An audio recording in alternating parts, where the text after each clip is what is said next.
நாட்டில் நல்லவங்க ஒருத்தர் 2 பேர் இருக்கிறதுனால தாங்க மழையே பெய்யுது அப்படின்னு சொல்றது உண்டு. நல்லார் ஒருவர் உளரேல் அவர் பொருட்டு எல்லாருக்கும் பெய்யும் மழை. சில சமயம் ரொம்ப பேர் திடீர்னு நல்லவங்களா ஆயிடுவாங்க போல இருக்கு. அதனால தான் விடாம பேய் மழையா கொட்டி தீர்த்துடுது. எல்லாரும் நல்லவங்களாயிட்டா உலகமே தாங்காது போல இருக்க. அப்பப்போ ஒருத்தர் 2 பேர் நல்லவங்களாகணும். அப்பதான் சீரா மழை பெய்யும். மாசத்துக்கு 3 பேர் நல்லவங்களானா மாதம் மும்மாரி பொழியும். இதெல்லாம் வேடிக்கை பேச்சு. இப்போ இதெல்லாம் ஒரு பக்கம் இருக்கட்டும். இப்போ விஷயத்துக்கு வருவோம். ஒரு கும்பல்ல நல்லவன் யாரு அப்படிங்கிறத எப்படி கண்டுபிடிக்கிறது? இதுக்கு ஒரு வேடிக்கை கதை உண்டு. என்னுடைய நண்பர் ஒருத்தருக்கு அவங்க பாட்டியம்மா சொன்ன கதையா அது. அது என்ன கதைன்னா, ஒரு ஊர்ல ஒரு சமயம் பலமான மழை பெய்ய ஆரம்பிச்சுட்டு தான். இடி மின்னல் ரொம்ப கடுமையா இருந்திருக்குது. ஆரம்பிச்ச மழை வர வர கடுமையா ஆகிட்டு இருக்குதே தவிர நிக்கிற பாடா தெரியல. ஊர் ஜனங்கள்லாம் பார்த்தாங்க. இதுக்கு மேலேயும் வீட்டு உள்ள இருந்தா ஆபத்துங்கிறத புரிஞ்சுக்கிட்டாங்க. ஏன்னா வீடெல்லாம் இடிஞ்சு விழுந்துருமோங்கிற பயம். உடனே எல்லாரும் புறப்பட்டு ஊருக்கு பொதுவா இருந்த ஒரு மண்டபத்துல போய் தங்கிக்கிட்டாங்க. மின்னல் கடுமையா இருந்தது. இடி எந்த நேரத்திலையும் விழலாம்ங்கிற நிலைமை. எப்போ விழலாம்னு பார்த்துக்கிட்டு இருக்குது. அந்த மண்டபத்தில் இருந்த ஜனங்கள் மனசுக்குள்ள ஒரு பயம். நம்ம கூட்டத்தில் யாராவது ஒரு கெட்டவன் பாவம் பண்ணவன் இருந்தா கூட இடி வந்து இந்த மண்டபத்தில் விழுந்துரும். அது எல்லாருக்கும் ஆபத்து அப்படின்னு நினைச்சாங்க. சரி, இதுக்கு என்ன பண்ணலாம் அப்படின்னு யோசனை பண்ணாங்க. அந்த கூட்டத்தில் ஒரு பெரியவர் இருந்தார். அவர் ஒரு யோசனை சொன்னார். இதை பாருங்க, அதுக்கு ஒரு வழி இருக்கு. அதோ எதிர்த்தாப்புல கொஞ்சம் தூரத்தில் ஒரு உயரமா மரம் ஒன்று இருக்கு பாருங்க. பொதுவாக இடி வந்து சுலபமாக விழறது அது மாதிரி உயரமான மரத்துல தான். நம்ம கூட்டத்தில் இருக்கிறவங்க எல்லாரும் ஒவ்வொருத்தரா போய் அந்த மரத்தை தொட்டு விட்டு திரும்பி வந்துடணும். நம்மள பாவம் பண்ணவன் யாரோ அவன் அந்த மரத்தை தொடுற சமயத்தில் இடி விழுந்துரும். அவன் மட்டும் போயிடுவான். மண்டபத்தில் இருக்கிற நாமெல்லாம் பொழைச்சிக்கலாம் அப்படின்னு ஐடியா கொடுத்தாரு அந்த பெரியவர். இது நல்ல யோசனையா பட்டது. எல்லாரும் ஒத்துக்கிட்டாங்க. ஒவ்வொருத்தரா போய் அந்த மரத்தை தொட்டு விட்டு திரும்பி வந்தாங்க. இடி எதுவும் விழல. இன்னமும் பாவம் பண்ண ஆசாமி அதை போய் தொடலை போல இருக்கு அப்படின்னு நினைச்சுக்கிட்டாங்க. ஒவ்வொருத்தரா போறாங்க. எல்லாரும் போய் தொட்டுவிட்டு வந்தாச்சு. இன்னும் ஒரே ஒரு ஆசாமி தான் பாக்கி. கடைசியா இருந்த அந்த ஆள் பயந்துட்டான். இது வரைக்கும் இடி விழலைன்னா இப்ப என்ன அர்த்தம்? இப்ப நாம தான் பாக்கி, நாம தான் தப்பு பண்ண ஆள் போல இருக்கு அப்படின்னு நினைச்சுட்டான். அதனால துணிச்சலா போய் தொடறதுக்கு பயந்தான். தயங்கிக்கிட்டே இருந்தான். இருந்தாலும் மற்றவங்கெல்லாம் சும்மா இருப்பாங்களா? கட்டாயப்படுத்தி கழுத்தை பிடிச்சி தள்ளாத குறையா அவனை தள்ளி விட்டாங்க. போய் தொட்டுட்டு வாடான்னு. அவன் நடுங்கிட்டே போய் அந்த மரத்தை தொட்டான். அதே வினாடி ஒரு பயங்கரமான மின்னல் இடி விழுந்துட்டுது. எங்க விழுந்தது தெரியுமா? அந்த ஆள் மேல இல்ல, மண்டபத்துல விழுந்தது. மண்டபத்துல இருந்தவங்க பூரா காலி. அந்த ஒரு ஆள் மட்டும் பொழைச்சிக்கிட்டான். இந்த ஒரு ஆளை காப்பாத்துறதுக்காக தான் இடி வந்து மண்டபத்துல விழாம இருந்திருக்குது. இதுதான் கதை. அதனால நல்லவங்க எப்படியும் தப்பிச்சுக்குவாங்க அப்படிங்கிறது ஒரு நீதி. ஒருத்தன் அப்படிதான் தெருவில் நடந்து போய்கிட்டு இருந்தான். ரொம்ப நல்லவன். எதிரில் ஒருத்தன் சைக்கிளில் வந்துகிட்டு இருந்தான். அதுல மோதி இவன் கீழே விழுந்துட்டான். சைக்கிள்காரன் உடனே இறங்கி இவனை தூக்கி விட்டான். இவன் எழுந்திரிச்சு அவனை முறைச்சி பார்த்தான். அப்படி பார்க்காதீங்க சார், நீங்க ரொம்ப புண்ணியம் பண்ணியிருக்கீங்க, அதுதான் இப்போ வந்து சைக்கிளில் மோதிக்கிட்டீங்க அப்படின்றான். என்ன அப்படி சொல்றேன் நானா? இவன் 10 நிமிஷத்துக்கு முன்னாடி நான் லாரி ஓட்டிட்டு வந்தேன், அப்போ நீங்க எதிரில் வந்திருந்தீங்கன்னா என்ன ஆயிருக்கும் அப்படின்னானா அவன்.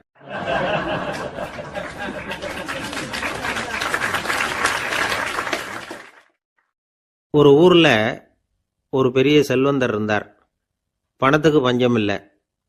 அதனால இந்த உலகத்துல முடியாத காரியம் எதுவும் இல்லைன்னு நினைச்சார். பணம் இருந்தாலே அந்த நினைப்பு தானா வந்துடும். அதனால இவரும் அப்படி நினைச்சதுல ஒன்றும் தப்பு இல்லை. அந்த ஊருக்கு குருநானக் ஒரு தடவை வந்தார்.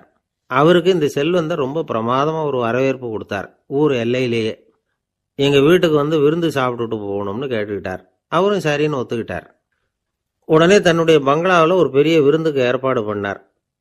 குருநானக்கை அழைச்சிட்டு வீட்டுக்கு போனார். உட்கார வச்சார். ஐயா, நான் இந்த ஊர்லேயே ரொம்ப பெரிய வசதி உள்ளவன். என்னால் எல்லாம் முடியும். உங்களுக்காக நான் என்ன செய்யணும்னு சொல்லுங்க. எதுவாக இருந்தாலும் பரவாயில்ல, எவ்வளவு செலவானாலும் பரவாயில்ல, என்னால் செய்ய முடியும். என்ன செய்யணும்னு சொல்லுங்க, அது போதும், நான் செய்கிறேன் அப்படின்னு நான் ரொம்ப பணிவா. இதை கேட்டதும் குருநானக் சிந்திச்சார் கொஞ்ச நேரம். அதுக்கப்புறம் தன்னோட சட்டை பைக்குள்ள கையை விட்டு ஒரு பழைய ஊசி ஒன்று எடுத்தார். அந்த செல்வந்தர்கிட்ட கொடுத்தார். இதை பாருங்க, இவ்வளவு தூரம் நீங்கள் கேட்கறதுனால சொல்கிறேன், எனக்கு நீங்கள் செய்ய வேண்டிய உதவி இதுதான்னார். ஊசியை கையில் வாங்கிக்கிட்டு இதை என்ன செய்யணும்னு சொல்லுங்க அப்படின்னார் அவர். நீங்கள் செய்ய வேண்டியது என்னன்னா, இந்த ஊசியை பத்திரமா வச்சிருக்கணும். நாம் 2 பேரும் இறந்து போனதுக்கு பின்னாடி இன்னொரு உலகத்தில் நாம் சந்திக்கக்கூடிய வாய்ப்பு இருக்குது. அப்போ இந்த ஊசியை என்கிட்ட கொண்டாந்து கொடுக்கணும். இதுதான் நீங்க எனக்காக செய்ய வேண்டிய உதவி அப்படின்னார் குருநானக் லேசா சிரிச்சுக்கிட்டே. இதை கேட்ட உடனே இந்த பெரியவர் முழிக்க ஆரம்பிச்சிட்டார்.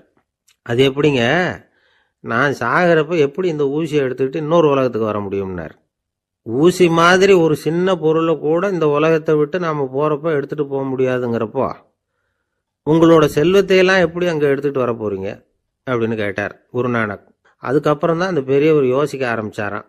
குருநானக் சொல்றார், இதை பாருங்க, நாம செய்யற நல்லது கெட்டது தான் கடைசி வரைக்கும் நம்ம கூட இருக்கும். அடுத்தவங்க நல்லா இருக்கணுங்கிறதுக்காக பொருளை செலவு செய்யணும். அப்படி செய்யலைன்னா எந்த பிரயோஜனமும் இல்லை அப்படின்னார். அதுக்கப்புறம் தான் அந்த செல்வந்தரின் அறிவு கண் திறந்து தான் உடனே குருநானக்கை வணங்கினார். ஐயா, என்கிட்ட இருந்த ஆணவம் போயிட்டுது, இனிமே என்கிட்ட இருக்கிற செல்வத்தை நல்ல வழியில செலவழிப்பேன் அப்படின்னாராம். நம்ம கிட்ட இருக்கிற பணம் எப்பவும் நம்ம கூடவே வந்துகிட்டு இருக்காதுங்கிறதுக்கு இது ஒரு உதாரணம். அதுக்காக நாம பணம் சேர்க்கறத பத்தி கவலைப்பட வேண்டியதில்லை, பேசாம படுத்து தூங்கிட்டு இருந்தா போதும் அப்படின்னு இதுக்கு அர்த்தம் பண்ணிக்கப்படாது. முறையான வழியில பணம் சேர்க்கணும், அதை முறையான வழியில செலவு பண்ணணும். அதனால ஏற்படக்கூடிய மன நிறைவு இருக்கு பாருங்க, அது அனுபவிச்சவங்களுக்கு தான் தெரியும். சொர்க்கத்துக்கு போறவங்க இங்க இருந்து பணத்தை எடுத்துட்டு போக முடியாது. ஆனா நம்ம செல்வத்தை இங்க மற்றவங்களுக்கு பயன்பட செய்து அதனால ஏற்படுற புண்ணியம் இருக்கு பாருங்க, அதை எடுத்துட்டு போக முடியுமா. இதுதான் ஆன்மீகவாதிகள்லாம் சொல்ற கருத்து. ஜான் நியூட்டன் ஒருத்தர், அவர் சொன்னார், நான் எப்பவாவது சொர்க்கத்துக்கு போய் சேர்ந்தேன்னா அங்க 3 அதிசயங்களை பார்ப்பேன்னார். என்னன்னு கேட்டாங்க. நான் யார் யார் இருக்க மாட்டாங்கன்னு நினைச்சுக்கிட்டு இருந்தானோ அவங்கள சில பேர் அங்க இருப்பாங்க, அது ஒரு பெரிய அதிசயம்னார். சரி, அடுத்தது என்ன? 2வது அதிசயம் என்னன்னா, அங்க இருப்பாங்கன்னு நான் எதிர்பார்த்த சில பேர் அங்க இருக்க மாட்டாங்க அப்படின்னார். சரி, 3வது பெரிய ஆச்சரியம் என்ன அப்படின்னா, நான் அங்க இருக்க பாருங்க, அதுதான் அந்த 3வது அதிசயம் அப்படின்னாராம்.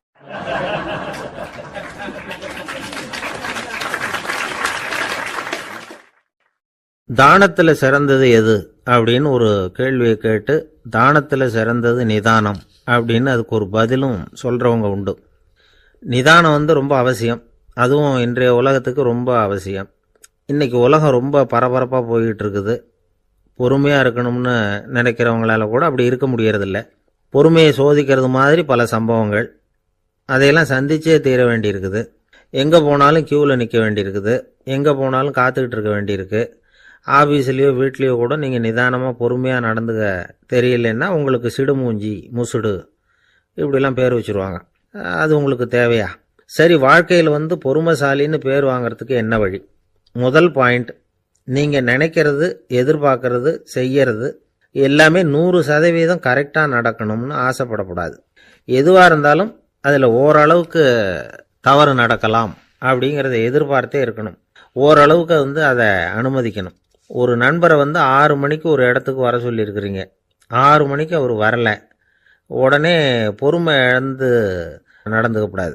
ஒரு 10 நிமிஷம் டிலே ஆகலாம். ஒரு வர்ற வழியில் பஸ்ஸு கூட ஏதாவது டிராஃபிக்கில் மாட்டியிருக்கலாம். அதெல்லாம் எதிர்பார்த்தே கொஞ்சம் காத்திருக்கிறதுல ஒன்றும் தப்பு இல்லை. சில சமயம் டிலே ஆகிறது கூட நல்லதாக முடியும்.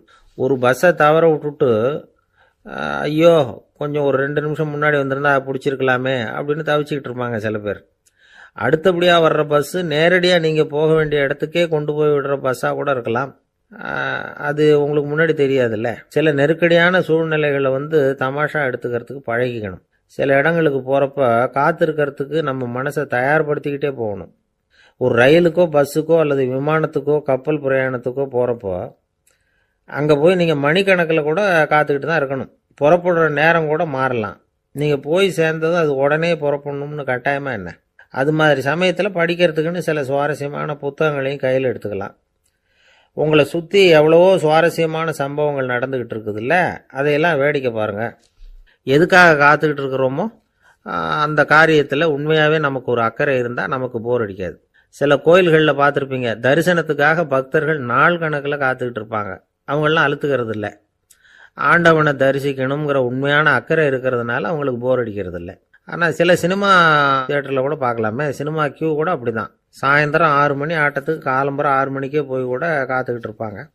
அவங்களுக்கெல்லாம் போர் அடிக்காது, படம் பார்க்குற ஆர்வம். இன்னொரு முக்கியமான விஷயத்த நாம் பழக்கப்படுத்திக்கணும்.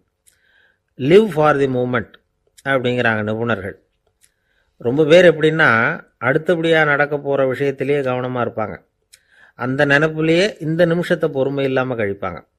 ஒருத்தர் இருக்கார், அவர் எப்படின்னா ஆஃபீஸ் முடியறதுக்குள்ளேயே சார் 5 மணிக்கெல்லாம் ரெடியாக இருங்க, நாம் அந்த ஹோட்டலில் போய் டிஃபன் சாப்பிட்ணும் அப்படின்னு 4 மணிலேருந்து சொல்லிகிட்டு இருப்பார். 4:55 பரபரப்பாக ஓடி வருவார். 2 பேரும் புறப்படுவோம், ஹோட்டலுக்கு போவோம், சாப்பிட்டுக்கிட்டு இருப்போம். அப்படி சாப்பிட்டுட்டு இருக்கிறப்ப சார் சாப்பிட்டு முடித்ததும் நேராக ஒரு ஜவுளி கடைக்கு போகிறோம் அப்படிம்பார். பரபரக்க சாப்பிட்டு முடிப்பார், புறப்படுவார்.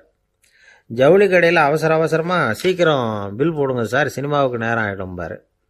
சினிமா தியேட்டரில் உட்காந்து அடுத்தபடியாக எங்கே டின்னர் சாப்பிட்றதுன்னு யோசனை பண்ணிகிட்டு இருப்பார். ராத்திரி படுக்கையில் விழுந்ததுக்கு அப்புறமும் நாளைக்கு காலையில் எழுந்திரிச்சதும் அதை பண்ணணும் இதை பண்ணணும்னு திட்டம் போட்டுக்கிட்டே இருப்பார். அதாவது எப்பவும் அடுத்த நிமிஷம், அடுத்த நாள், அடுத்த வாரம், அடுத்த வருஷம், இதுதான் அவங்க சிந்தனை. இந்த நிமிஷம் என்ஜாய்மெண்ட்டை அவங்க இழந்துடுறாங்களாம். அதனால தான் வாழ்நாள் பூரா பொறுமையின்மை, அவஸ்தை, அல்லல். அதனால் நாம் எல்லாரும் வாழ்க்கையில் நிதானமாக இருக்கிறதுக்கு கற்றுக்கணுமா. அதுக்காக இந்த நிதானத்துக்கு வேறு விதமான அர்த்தம் பண்ணிக்கக்கூடாது. ஒருத்தர் அப்படித்தான் ஒரு தடவை அவருடைய குதிரை காணாமல் போயிட்டு தான். அதுக்காக அவர் கவலைப்படலை, நிம்மதியாக இருந்தார், சந்தோஷமாக இருந்தார். என்ன சார் இது, உங்கள் குதிரை திருட்டு போயிட்டுதுங்கிறீங்க, நீங்கள் கவலைப்படாமல் இருக்கிறீங்களே அப்படின்னு கேட்டாங்களாம். அதுக்கு அவர் சொல்லியிருக்கார், நல்ல வேலை சார், கட்டியிருந்த குதிரை காணாமல் போயிருக்குது. நான் அது மேலே உட்காந்துருக்கிற சமயம் அது காணாமல் போயிருந்ததுன்னா, திருட்டு போயிருந்ததுன்னா நானும் சேர்ந்துல காணாமல் போயிருப்பேன் அப்படின்னாராம். எவ்வளவு நிதானமான ஆள் பாருங்க.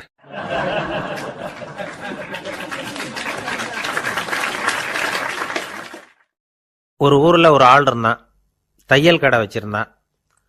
அவங்கிட்ட ஒருத்தன் ஒரு சட்டை துணி எடுத்து கொடுத்து தைக்க சொல்லியிருந்தான். வர்ற சனிக்கிழமை வா, வந்து வாங்கிட்டு போ அப்படின்னு அவன் சொல்லியிருந்தான். அதே மாதிரி இவன் வந்தான். அவன் தச்சு வச்சிருந்த சட்டையை கொடுத்தான். இவன் வாங்கி அங்கேயே போட்டு பார்த்தான். கை நீளம் ஒன்றுக்கு ஒன்று வித்தியாசமாக இருந்தது. வலது கை இடது பக்கத்தை விட நீளம் குறைச்சலாக இருந்தது.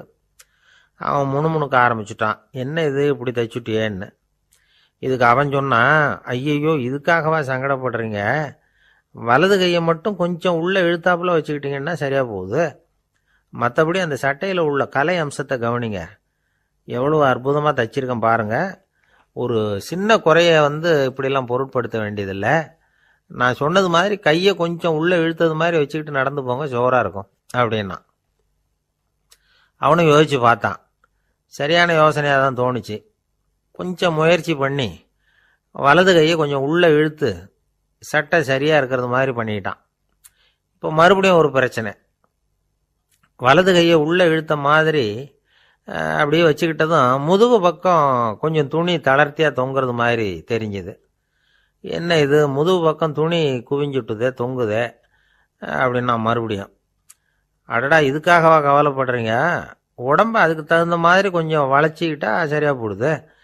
இதுக்காக அந்த அழகான தையலை பிரித்து அதில் உள்ள கலை அம்சத்தை கெடுக்கிறதுக்கு என் மனசு இடம் தரல. எவ்வளவுக்கு தளர்த்தியாக இருக்கோ அவ்வளவுக்கு கொஞ்சம் உடம்ப வளைச்சி அப்படி குனிஞ்சது மாதிரி போங்க போதும் அப்படின்னா. அதுவும் நல்ல யோசனையாக தான் பட்டுது இவனுக்கு. சரின்னு சொல்லிவிட்டு புறப்பட்டான். தெருவில் இறங்கினான். கையை கொஞ்சம் உள்ளே இழுத்தான், உடம்ப கொஞ்சம் முன்னால் வளைச்சான், சட்டைக்கு தகுந்த மாதிரி உடம்ப பண்ணிக்கிட்டான். மெதுவாக நடந்து போகிறான். இப்போ எதிரில் இன்னொருத்தன் வரான். இவனை பார்க்குறான். இவன் போட்டிருக்கிற சட்டையை பார்க்குறான். ஆஹா அற்புதம்ங்கிறான். சும்மா சொல்லக்கூடாது, ரொம்ப நல்லா இருக்குது, நிச்சயமாக இது இந்த ஊர் மேலே தெருவில் இருக்கிற ஒருத்தன் இருக்கானே அவன் தைச்சதாக தான் இருக்கணும் அப்படின்னா. இதை கேட்டதும் அவனுக்கு ஆச்சரியம். எப்படி அவ்வளவு கரெக்டாக கண்டுபிடிச்சிங்க அப்படின்னு கேட்டிருக்கான். இதுக்கு அந்த வழிபோக்கன்னு சொன்னானான், அவன் ரொம்ப கெட்டிக்காரன், உங்களை மாதிரி உடம்பும் கையும் வளைஞ்சு போன ஒரு ஆசாமிக்கு அவனை தவிர வேற யாராலேயும் இவ்வளவு பொருத்தமான ஒரு சட்டையை தைக்க முடியாது அப்படின்னானா. பாருங்க, அவனுக்காக இவன் அனுசரிக்க போய் இவனோட நிலைமை எப்படி ஆயிடுது பாருங்க. இதே மாதிரி தான் சில சடங்குகளும் சம்பிரதாயங்களும் நம்மளை கோமாளி ஆக்கி விட்டுரும். எதுவாக இருந்தாலும் அதில் அறிவுபூர்வமான அணுகுமுறை அவசியம். ஒரு நர்ஸ் அவசரமாக ஓடி டாக்டர்கிட்ட சொல்லிச்சான், டாக்டர் ஒரு தப்பு நடந்து போச்சு, 10ஆம் நம்பர் பெட்டில் இருக்கிற பேஷண்ட்டுக்கு காலில் ஆப்ரேஷன் பண்ணுறதுக்கு பதிலாக கையில் ஆப்ரேஷன் பண்ணி விட்டீங்க. கை ஆப்ரேஷன் பண்ணிக்க வேண்டிய ஆள் 7ஆம் நம்பர் பெட்டில் இருக்கார் அப்படின்னு தான். அதுக்கு இவர் பதட்டப்படாமல் சொன்னாராம், பரவாயில்ல இவரை தூக்கி 7ஆம் நம்பர் பெட்டில் போட்டுரு அப்படின்னாராம்.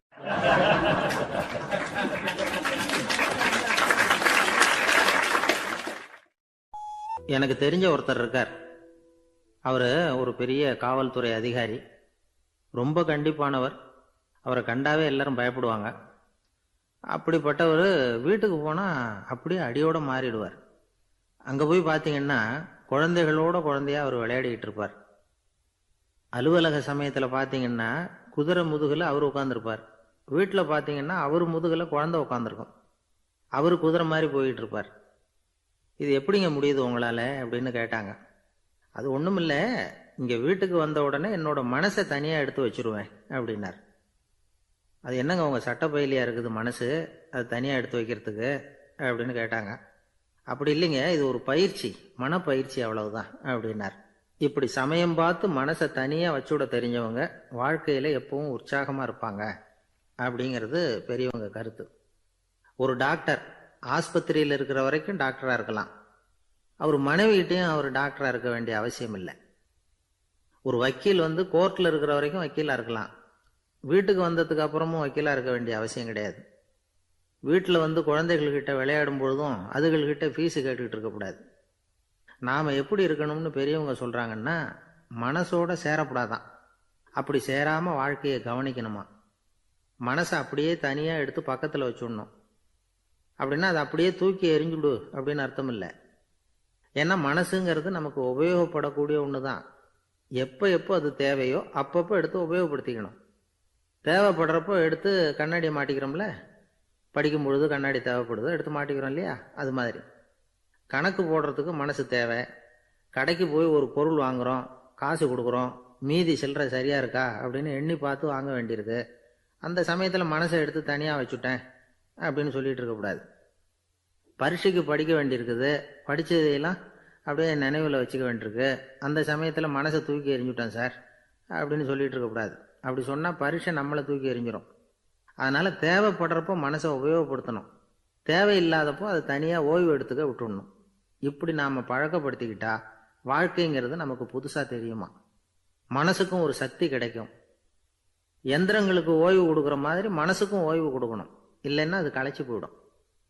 குழந்தைகள் மனசை சுமந்துக்கிட்டு இருக்கிறது இல்லை. இது முதியவர்கள் குழந்தைகள்கிட்ட இருந்து கற்றுக்க வேண்டிய ஒரு பாடம். ஆனாலும் இந்த கால குழந்தைகள்கிட்ட ரொம்ப எச்சரிக்கையாக இருக்க வேண்டியிருக்கு.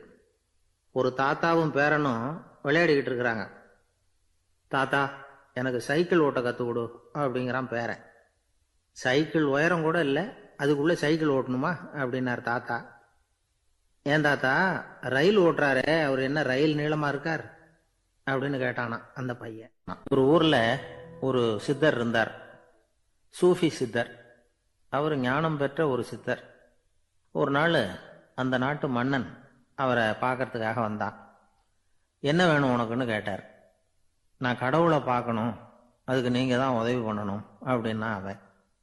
சித்தர் கொஞ்சம் யோசனை பண்ணார். சரி, போயிட்டு நாளைக்கு வாடினார். அதே மாதிரி மன்னன் போயிட்டு அடுத்த நாள் வந்தான். இங்கே நீ என்னோட ஒரு வாரம் தங்கியிருக்க வேண்டியிருக்கும்னார். சரின்னா ஒரு பிச்சை பாத்திரத்தை தூக்கி கையில் கொடுத்தார். அவனுக்கு ஒன்றும் புரியல, இருந்தாலும் வாங்கிட்டான். வாங்கிட்டு இதை என்ன செய்யணும் அப்படின்னு கேட்டான். இதை ஒன்றும் செய்ய வேணாம், இதை எடுத்துக்கிட்டு பக்கத்தில் உள்ள கிராமங்களுக்கு போ, வீடு வீடாக பிச்சை எடுத்துக்கிட்டு வா. அப்படி வந்த பிறகுதான் உனக்கு சாப்பாடும் ஓய்வும் கிடைக்கும். ஒரு வாரம் இப்படி செய், அதுக்கப்புறம் 8வது நாள் நாம கடவுளை பற்றி யோசிக்கலாம் அப்படின்னார். இப்படி ஒரு சொன்னதை கேட்டதும் அந்த அரசனுக்கு அதிர்ச்சி ஆயிட்டுது. ஒரு மாதிரி ஆயிட்டான். தன்னுடைய சொந்த நாட்டில் சொந்த குடிமக்கள் கிட்ட போய் பிச்சை எடுக்கிறதா அப்படின்னு யோசனை பண்ணி பார்த்தான். அதுக்கப்புறம் மெதுவா அவன் அந்த சித்தரை பார்த்தான். ஐயா, சொந்த நாட்டிலேயே பிச்சை எடுக்கிறதுன்னா எனக்கு ஒரு மாதிரியா இருக்கு, வெக்கமா இருக்கு. நான் வேணும்னா வெளி தேசத்துல எங்கேயாவது போய் பிச்சை எடுக்கவா அப்படின்னு கேட்டான். இதுக்கு அந்த சித்தர் ஒரு சம்மதிக்கலை. இதை பாரு, உன்னால பிச்சை எடுக்க முடியலன்னா பேசாம திரும்பி அரண்மனைக்கே போயிடு, அதுக்கப்புறம் கடவுளை பத்தி எல்லாம் பேசுறதுக்கு என்னை தேடிட்டு வரக்கூடாது அப்படின்னு விட்டார். மன்னன் தயங்கினான், இருந்தாலும் மனசை சரி பண்ணிட்டு சம்மதிச்சான். சரிங்க, ஒரு வாரம் இங்க தங்குறேன், நீங்க சொல்றது மாதிரி பக்கத்து கிராமங்களுக்கு போறேன், வீடு வீடா பிச்சை எடுக்கிறேன், வர்றேன் அப்படின்னா. ஒரு வாரம் தெரு தெருவா பிச்சை பாத்திரத்தோட அலைஞ்சான். சொந்த ஊர்ல சொந்த குடிமக்கள் கிட்ட பிச்சை எடுத்தான். 7 நாள் முடிஞ்சது. 8வது நாள் அந்த சித்தர் மன்னனை கூப்பிட்டார். இப்படி வாழ்னார். வந்தான். இனிமே நீ கடவுளை பத்தி என்கிட்ட கேட்கலாம்னார். இனிமே கேட்கறதுக்கு ஒண்ணுமே இல்லை சுவாமின்னா இவன். ஒரு வார காலம் பிச்சை எடுத்த பிறகுதான் கடவுளை காண முடியும் அப்படின்னு நான் கனவு கூட காணவில்லைன்னா. அப்படின்னா நீ பிச்சை எடுத்த காலத்துல அப்படி என்னதான் நடந்தது அப்படின்னு கேட்டார் அவரு. சுவாமி, ஒரு வார காலம் பிச்சை எடுத்ததுல என்னுடைய ஆணவம் அழிஞ்சுட்டுது. அது இப்போ இருக்கிற இடமே தெரியல. இப்போ அதை காணவே காணோம். பிச்சைக்காரனா இருந்தப்போ பெற்றதை மன்னனாக இருக்கும்போது பெற முடியாதுங்கிறத புரிஞ்சுக்கிட்டேன் அப்படின்னா மன்னன். அடக்கம் பிறந்தவுடன் தெய்வீக கதவுகள் திறந்து கொள்ளுகின்றன அப்படிங்கிறார் ஓஷோ. நம்மால் ஒருத்தன் ஆணவம் அழியணுங்கிறதுக்காக ஒரு திருவோட்டை எடுத்துக்கிட்டு தெரு தெருவா பிச்சை எடுக்க ஆரம்பிச்சான். என்ன, தெய்வீக கதவுகள் திறந்துதா அப்படின்னு கேட்டார் ஒருத்தர். தெய்வீக கதவு திறக்கிறதுக்கு முன்னாடியே எங்க வீட்டு கதவு சாத்திக்கிட்டுதுன்னா. என்னடா சொல்றேன்னார். இனிமே வீட்டுக்குள்ளேயே வர வேணாம், இதையே தொழிலா வச்சுக்கோ அப்படின்னு எங்க வீட்டுல சொல்லிவிட்டாங்க சார் அப்படின்னா. ஒரு ஊர்ல ஒருத்தர் இருந்தார். ரொம்ப நல்லவர். யாருக்காவது ஏதாவது கொடுத்துக்கிட்டே இருப்பார். கொடையாளி. தினமும் யாராவது ஒருத்தருக்கு ஏதாவது கொடுக்கலன்னா அவருக்கு தூக்கம் வராது. அப்படி ஒரு பழக்கம். அது மட்டும் இல்லை, அவர் கொடுக்கறது அடுத்தவங்களுக்கு தெரியாது. அவ்வளவு ரகசியமா அதை கொடுப்பார். வலது கை கொடுக்கறது இடது கைக்கு தெரியக்கூடாதுன்னு சொல்லுவாங்கல்ல, அது மாதிரி அவர். ஒரு நாள் ராத்திரி அவர் ஏற்கனவே தயாராக கட்டி வச்சிருந்த பணம் முடிச்ச கையில் எடுத்துக்கிட்டு வீட்டை விட்டு வெளியில் வந்தார். தெருவில் இறங்கி நடந்தார். இன்னைக்கு யாருக்கு தர்மம் செய்யறது அப்படின்னு யோசனை பண்ணிட்டு இருட்டில் நடந்து வந்துகிட்டு இருக்கிறார். யாரோ ஒருத்தர் எதிரில் வர்றது மாதிரி தெரிஞ்சுது. உடனே அவர் கிட்ட போனார். தன்கிட்ட இருந்த பணம் முடிச்ச அவசரமாக அவர் கையில் திணிச்சுட்டு திரும்பி வந்துட்டார். அப்பாடா, ஒரு வழியாக யாருக்கும் தெரியாமல் இன்னைக்கு தர்மம் பண்ணியாச்சு அப்படிங்கிற மகிழ்ச்சி, மன நிறைவு அவர் முகத்தில். நிம்மதியாக தூங்கினார். அப்புறம் எழுந்திரிச்சார். மறுநாள் காலையில் ஊரு பூரா ஒரே பேச்சு. என்ன பேச்சுன்னா, நேற்று ராத்திரி ஒரு திருடன் கையில் யாரோ பணத்தை கொடுத்துட்டு போயிருக்கிறாங்க அப்படின்னு எல்லாரும் பேசிக்கிட்டு இருக்கிறாங்க.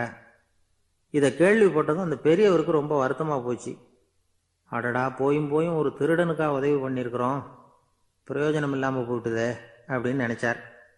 சரி, இன்னைக்கும் யாருக்காவது உதவி பண்ணணும் அப்படின்னு முடிவு பண்ணினார். ராத்திரி நேரம் வந்தது. இவர் வழக்கம் போல தெருவில் இறங்கி நடந்தார். கையில் பணம் முடிச்சு.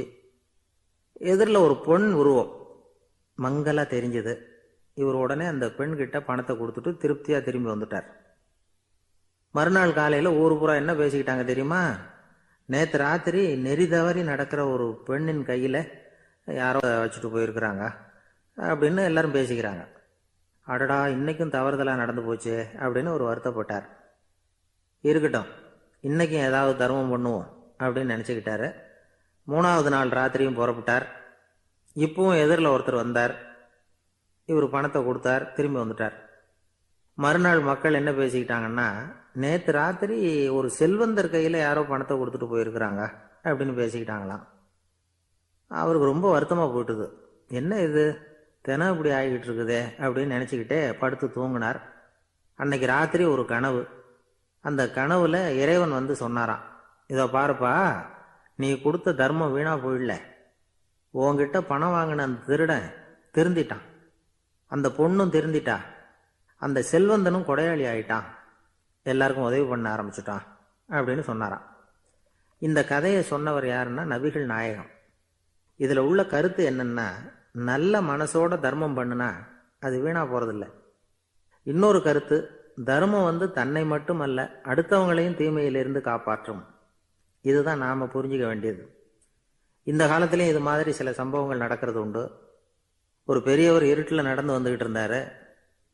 எதிரில் வந்த ஒருத்தன் வலுக்கட்டாயமா இவர் கையை பிடிச்சி ஒரு பண முடிப்பை கொடுத்து வச்சுக்க சொல்லிவிட்டு விலகி போயிட்டான். பெரியவருக்கு ஆச்சரியம். இந்த காலத்திலையும் இப்படி வலது கை கொடுக்கறது இடது கைக்கு தெரியக்கூடாதுன்னு நினைக்கிற கொடையாளிகள் உண்டு போல இருக்கு அப்படின்னு யோசனை பண்ணிக்கிட்டே நடந்தார். கொஞ்சம் தூரம் போயிருப்பாரு. அதுக்குள்ள அதே ஆள் திரும்பி வந்தான். கொடுத்த பண முடிப்பை திருப்பி கொடுங்க அப்படின்னு கேட்டு வாங்கிட்டான். இவருக்கு ஒன்றும் புரியல. ஏன் இப்படி பண்றேன்னார். அது ஒன்றும் இல்லைங்க, கொஞ்ச நேரம் இதை உங்ககிட்ட கொடுத்து வச்சிருந்தேன், அவ்வளவுதான் அப்படின்னா. ஏன்னு கேட்டார். என்னை பின்னாடி போலீஸ் தேடிக்கிட்டு வந்துகிட்டு இருக்குது, அதுதான் அப்படி பண்ணேன். இப்போ போயிட்டு இனிமே ஒன்றும் பயமில்லை அப்படின்னு சொல்லிவிட்டு அவன் பாட்டுக்கு நடந்து போறான். ஜெருசலேம், அங்க உள்ள ஒரு தேவாலயம். அதில் உள்ள பலிபீடத்தின் முன்னாடி ஒரு பெட்டி உண்டு. அது காணிக்கை பெட்டி. ஆலயத்துக்கு வர்றவங்க பிரார்த்தனை பண்ணிவிட்டு திரும்பி போகிற சமயத்தில் அந்த பெட்டியில் காணிக்கை போடுவாங்க. அவங்களால எவ்வளவு முடியுமோ அவ்வளவு போடுறது வழக்கம். அவங்கவுங்க வசதிக்கு தகுந்த மாதிரி போடுவாங்க. வசதி உள்ளவங்களாக இருந்தாலும் சரி, வசதியே இல்லாத வறியவர்களாக இருந்தாலும் சரி, ஆலய காணிக்கை பெட்டியில் காசு போடுறது அவங்களுக்கு ரொம்ப பெருமையான ஒரு செயல். ஒரு சமயம் இயேசு தம்முடைய சீடர்களோடு அந்த ஆலயத்துக்கு வரார்.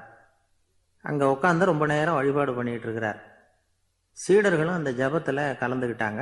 வழிபாடு முடிஞ்சுது. இயேசு உட்காந்துருக்கிறார். காணிக்கை பெட்டியில் காசு போடுறவங்கள கவனிக்கிறார்.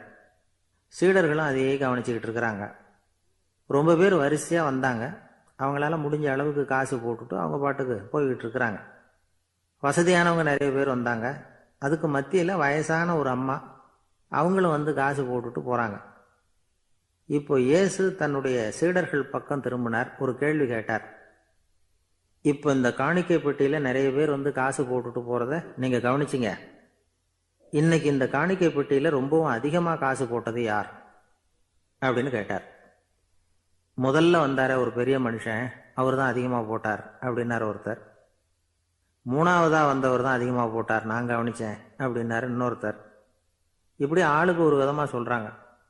கடைசியாக இயேசு சொன்னாராம், இன்றைக்கு அந்த பெட்டியில் அதிகமாக காசு போட்டவங்க அந்த வயசான அம்மா தான் அப்படின்னாராம். சீடர்களுக்கு ஒன்றும் புரியல. அந்த அம்மா ரொம்பவும் ஏழையாச்சே, அவங்க எப்படி அதிகமாக காணிக்கை செலுத்த முடியும் அப்படிங்கிறது அவங்க சந்தேகம். இயேசு விளக்குனார். நிறைய பேர் வந்தாங்க, நிறையவே காசுகள் போட்டாங்க, அது உண்மைதான். ஆனாலும் அந்த அம்மா என்ன பண்ணாங்க கவனிச்சிங்களா? வந்தாங்க, தன்னுடைய காசு பையை திறந்தாங்க, அப்படியே கொட்டுனாங்க. அதில் இருந்தது ரெண்டு காசுகள் தான். அந்த 2 காசும் காணிக்கை பெட்டியில் விழுந்துட்டுது. மற்றவங்கள்லாம் தங்கள்கிட்ட இருந்த செல்வத்தின் ஒரு சிறு பகுதியை எடுத்து பெட்டியில் போட்டாங்க. ஆனால் இந்த அம்மா தன்கிட்ட என்ன இருந்ததோ அதை அப்படியே போட்டுட்டாங்க. தன்னுடைய பிழைப்புக்காக வச்சிருந்த அவ்வளவையும் இழக்கிறதுக்கு தயாராயிட்டாங்க. அவ்வளவு தாராள மனசு அவங்களுக்கு. அதனால அவங்க செலுத்தின காணிக்கை தான் அளவில் அதிகம் அப்படின்னார். விலை மதிப்பில்லாத முத்து புதையல் ஒருத்தனுக்கு கிடைக்க போகுதுன்னு வச்சுக்கோங்க. அதன் மதிப்பை உணர்ந்தவன் என்ன பண்ணுவான்? அதை அடையறதுக்காக தன்கிட்ட இருக்கிற எதையும் கொடுக்கறதுக்கு தயாரா இருப்பான் இல்லையா? அது மாதிரி தான் இதுவும் அப்படின்னார். உலக மதிப்பீடுகளை துரும்பா தூசியா மதிச்சு அதையெல்லாம் உதறி விடுகிறவன் இறையருள் அப்படிங்கிற இணையில்லாத செல்வத்தை பெறுகிறான் அப்படிங்கிறது இதில் உள்ள கருத்து. இறைவனுக்காக இழப்பதுன்னா துன்பப்படுகிறவர்களுக்காக, ஏழைகளுக்காக, ஏதுமற்றவர்களுக்காக இழப்பது அப்படின்னு அர்த்தம். உங்கள் அயலானுக்கு நீங்கள் என்ன உதவி செய்தாலும் அதை எனக்கே செய்கிறீர்கள் அப்படின்னு இயேசு சொல்லியிருக்கிறார். அடுத்தவங்களுக்கு உதவணுங்கிற குணம் இன்னைக்கு ரொம்ப குறைஞ்சி போச்சு. ஒருத்தன் வாழைப்பழத்தோல் வழுக்கி கீழே விழுந்துட்டான். பக்கத்தில் இருந்த நண்பன் உடனே இவனை தூக்கிக்கிட்டு போய் ஆஸ்பத்திரியில் சேர்த்துட்டான். அதுக்கப்புறம் சொன்னான், நீ அந்த வாழைப்பழத்தோலில் காலை வைக்க போகிறத முன்னாடியே நான் கவனிச்சுட்டேன் அப்படின்னானா. அப்படின்னா அப்போவே நீ எனக்கு உதவி செஞ்சுருக்கலாமே அப்படின்னானா அவன். நான் டாக்டருக்கு உதவலாம்னு நினச்சிட்டேன் அப்படின்னா இவன். ஒரு ஊரில் ஒரு மன்னர் இருந்தார். ஒரு நாள் அவருடைய அரசவைக்கு ஒரு ஓவியன் வந்தான். அவன் சீனா தேசத்திலிருந்து வந்தவன், தாவோ சிந்தனையாளன். அவன் அங்கே வந்து மன்னர் முன்னாடி நிற்கிறான். யாரும் செய்ய முடியாத ஒரு காரியத்தை என்னால் செய்ய முடியும்னா. இவன் இப்படி சொன்னதை கேட்டதும் ஏற்கனவே அங்கே இருந்த அரசவை ஓவியன் ஒருத்தனுக்கு கோபம் வந்துட்டுது. இதோ பாரு, இப்படிலாம் பேசக்கூடாது, நான் வேணும்னா உன்னுடைய சவாலை ஏற்றுக்கிறேன் அப்படின்னா. நாம் 2 பேரும் ஓவியம் தீட்டுவோம், அதை பார்த்துட்டு நம்ம 2 பேரில் யார் சிறந்த ஓவியன் அப்படிங்கிறத மன்னரே தீர்மானம் செய்யட்டும், என்ன சொல்ற அப்படின்னு கேட்டான் அவன். அவனும் சரின்னு ஒத்துக்கிட்டான். போட்டி ஆரம்பமாச்சு. அரசர் அவங்களுக்கு 2 சுவர்களை ஒதுக்கி கொடுத்தார். 6 மாச காலம் அவகாசம் கொடுத்தார். 2 ஓவியர்களும் அவங்கவுங்க வேலையை ஆரம்பிச்சாங்க. இரவு பகலா வேலை செய்ய ஆரம்பிச்சுட்டாங்க. 6 மாசம் முடிஞ்சது. அரசர் வந்து பார்த்தார். முதல்ல தன்னுடைய அரசவை ஓவியர் தீட்டி இருந்த ஓவியத்தை பார்த்தார். ரொம்ப பிரமாதமா இருந்தது, பாராட்டினார். இதோ பாரு, உன்னுடைய ஓவியம் அற்புதமா இருக்கு, உயிரோட்டம் உள்ளதா இருக்குது, கலையின் உச்சமே இதுதான், இதை விட சிறந்த ஒரு ஓவியத்தை வேற யாராலையும் படைக்க முடியாது அப்படின்னார். அதுக்கப்புறம் அந்த சீன ஓவியன் கிட்ட போனார். எங்க உன்னுடைய ஓவியம்னு கேட்டார். திரைச்சீலையை விலக்கி விட்டு பாருங்கன்னா மன்னர் அந்த திரைச்சீலையை விளக்குனார்.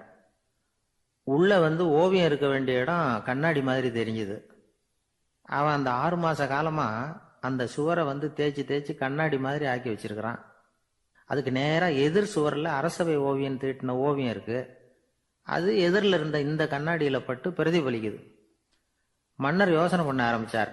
அப்புறம் அந்த சீன ஓவியனை பார்த்து கேட்டார், இதோ பாரு, நீ என்னுடைய ஆளை தோற்கடிச்சுட்ட அப்படிங்கிறதுல சந்தேகம் இல்லை. ஆனாலும் எங்களை ஏமாத்தி இருக்கிற, எந்த ஓவியமும் நீ வரையிலையே அப்படின்னார். அரசே, இதுதான் உண்மையான ஓவியம், உயிருள்ள ஓவியம். இது மனோபாவங்களை பிரதிபலிக்கும், மாறுகின்ற காலங்களை அப்படியே காட்டும் அப்படின்னா அந்த சீன ஓவியன். கையால வரைகிற ஓவியங்கள்ல சலனம் இல்லை. கண்ணாடி அப்படி கிடையாது. சக்தியின் ஓட்டம் அதுல எப்பவும் இருந்துகிட்டே இருக்கும். கண்ணாடி மட்டுமே ஜீவன் உள்ள ஓவியமா இருக்க முடியுங்கிறத அந்த சீன ஓவியன் தெரிஞ்சு வச்சிருந்தான். ஏன்னா அவன் ஒரு தாவோ சிந்தனையாளன். ஒவ்வொரு குழந்தையும் இந்த கண்ணாடியோட தான் பிறக்குது. ஆனா நாம என்ன செய்யறோம்னா ஓவியங்களை கண்ணாடி மீது பதிப்பிச்சு விடுறோம். கண்ணாடி நம்மளை பிரதிபலிக்குது. நம்முடைய அழகோ அவலட்சணமோ கண்ணாடியை பாதிக்கிறது இல்லை. ஏன்னா அதுக்கு மனம் கிடையாது. கடந்து போன வினாடியை பத்தி அது சிந்திக்கிறது இல்லை. அடுத்த கணத்தை பத்தின எதிர்பார்ப்பும் அதுகிட்ட கிடையாது. அதுதான் பற்றற்ற நிலை. மனிதனுக்கு தேவைப்படுறது அதுதான். கண்ணாடி கிட்ட இருந்து நாம கற்றுக்கொள்ள வேண்டிய பாடம் இது. வாழ்க்கையில மனிதர்களை நேசிக்கலாம், உலகின் அழகையெல்லாம் பிரதிபலிக்கலாம், ஆனா எதையும் பற்றி கொண்டு விடக்கூடாது அப்படிங்கிறது பெரியவர்கள் அறிவுரை. துயரம்ங்கிறது பற்றுக்களின் சாயை. கண்ணாடி முன்னாடி நிக்கிறப்போவெல்லாம் நமக்கு இந்த ஞாபகம் வரணுமா. ஒரு குடும்ப தலைவர் ஒரு நாள் காலையில விடிஞ்சு எழுந்திரிச்சதும் சத்தம் போட்டார். யார் இந்த கருங்குரங்கு படத்தை என் ரூம்ல கொண்டாந்து மாட்டி வச்சது அப்படின்னு கத்தினார். சமையல் கட்டில இருந்து மனைவி பதில் சொன்னாங்க, தூக்க கலக்கத்துல உளராதீங்க, நல்லா பாருங்க, அது படம் கிடையாது, முகம் பார்க்கிற கண்ணாடி அப்படின்னாங்க. ஒரு ஊர்ல ஒருத்தர் இருந்தான். ஏதோ ஒரு சின்ன அலுவலகத்துல வேலை பார்த்துக்கிட்டு இருந்தான். ரொம்ப ஏழை. வர்ற கொஞ்சம் வருமானத்தை வச்சு வாழ்க்கையை ஓட்டிக்கிட்டு இருந்தான்.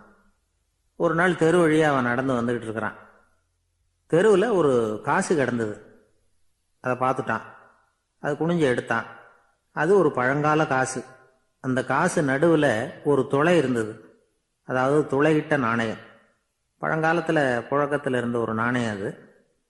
துளையிட்ட நாணயம் கிடைச்சதுன்னா ரொம்ப நல்லது, அது அதிர்ஷ்டம் அப்படின்னு ஒரு நம்பிக்கை உண்டு. இவன் கையில் அது கிடைச்சதும் ரொம்ப சந்தோஷப்பட்டான். இனிமே என்னுடைய கஷ்டம்லாம் தீரப்போகுது, அதிர்ஷ்டம் என்னை தேடி வரும், நான் பணக்காரன் ஆயிடுவேன் அப்படின்னு சொல்லிட்டு அந்த காசை தன்னுடைய கோட்டு பையில பத்திரமா போட்டு வச்சுக்கிட்டான். அடிக்கடி அதை தொட்டு பார்த்துக்கிறது உண்டு, வெளியில் எடுக்க மாட்டான். இப்படியே கொஞ்ச காலம் ஆச்சு. அதுக்கப்புறம் என்னாச்சு தெரியுமா? நிஜமாவே அதிர்ஷ்டம் அவனை தேடி வர ஆரம்பிச்சுட்டுது. செல்வம் குவிஞ்சுது. பணம், பதவி, புகழ் எல்லாம் சேர்ந்தது. சமூகத்தில் அவன் ஒரு பெரிய மனுஷன் ஆயிட்டான். எல்லாரும் அவனை பாராட்டினாங்க.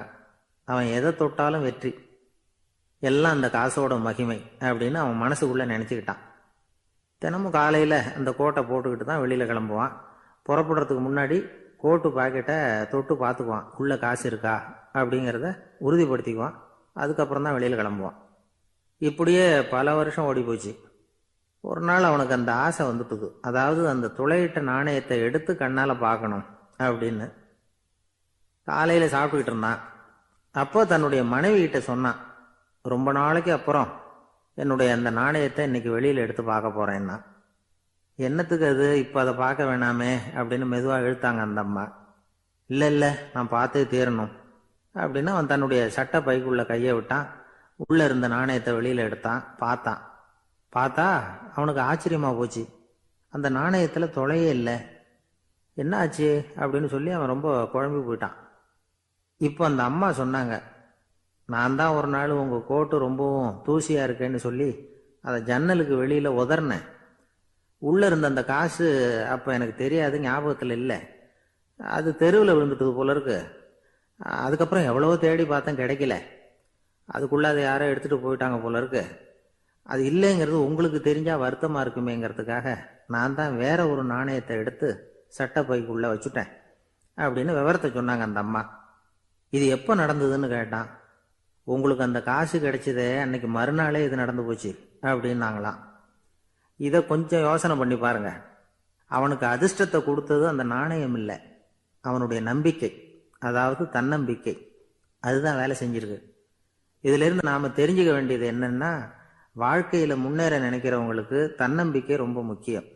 அது இல்லைன்னா முன்னேற முடியாது. ஒருத்தன் சொன்னானா, நான் எப்போவுமே என்னதான் சார் நம்புவேன், மற்றவங்கள நம்ப மாட்டேன். நேற்றுக்கு பாருங்க, திடீர்னு 10 பேர் என்னை அடிக்க வந்துட்டாங்க, நான் ஒருத்தனாவே அதை சமாளித்தேன் அப்படின்றான் ரொம்ப பெருமையா. அது எப்படின்னு கேட்டாங்களாம். ஒரே ஓட்டமாக அங்கேருந்து ஓடி வந்துட்டேன் அப்படின்னு நானா. ஒரு நாள் ஒரு நண்பரை சந்தித்தேன். உங்கள் வீடு எதுன்னு உங்களுக்கு தெரியுமா சார்ன்னு. அவர் என்னை ஒரு மாதிரியாக பார்த்தார். அப்புறம் சொன்னார், தெரியும் அப்படின்னாரு. சரி, உங்கள் தொலைபேசி எண் உங்களுக்கு தெரியுமான்னு. அதுவும் தெரியும்னார். உங்கள் மனைவி மக்கள் யார் யாருன்னு உங்களுக்கு தெரியுமான்னு கேட்டேன். என்ன ஒரு மாதிரியாக பார்த்தார். அப்புறம் சொன்னார், அதுவும் தெரியும் சார் அப்படின்னார். சரி, நீங்கள் யாருன்னு உங்களுக்கு தெரியுமான்னு கேட்டேன். இப்போ தான் அவர் முழிக்க ஆரம்பித்தார். அவர் மட்டும் அப்படி இல்லை, நாம் எல்லாருமே அப்படி தான். எதிரில் நிற்கிறது யாருங்கிறது தெரியும், நாம் யாருன்னு நமக்கு தெரியாது. உண்மையிலேயே நாம் யார்? இந்த கேள்விக்கான பதிலை தான் வாழ்க்கை பூரா நாம் தேடிட்டு இருக்கிறோம். புத்தர் என்ன சொல்றாரு தெரியுமா?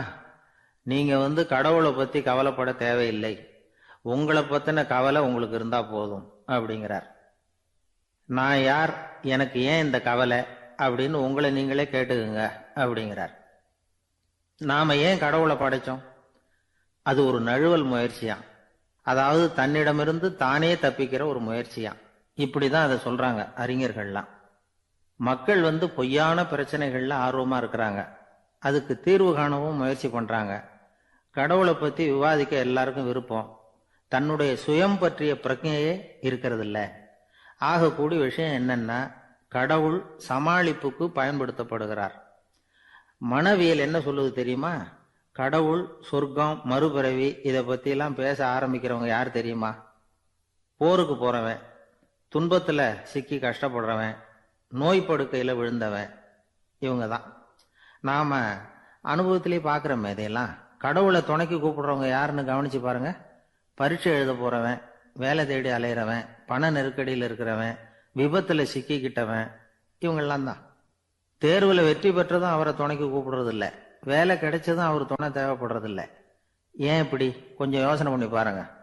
துன்பம் வருகிற போது அந்த துன்பத்தை தவிர்க்க வேண்டிய நிலையில அதிலிருந்து நழுவி போறதுக்காக பிரார்த்தனை தேவைப்படுது.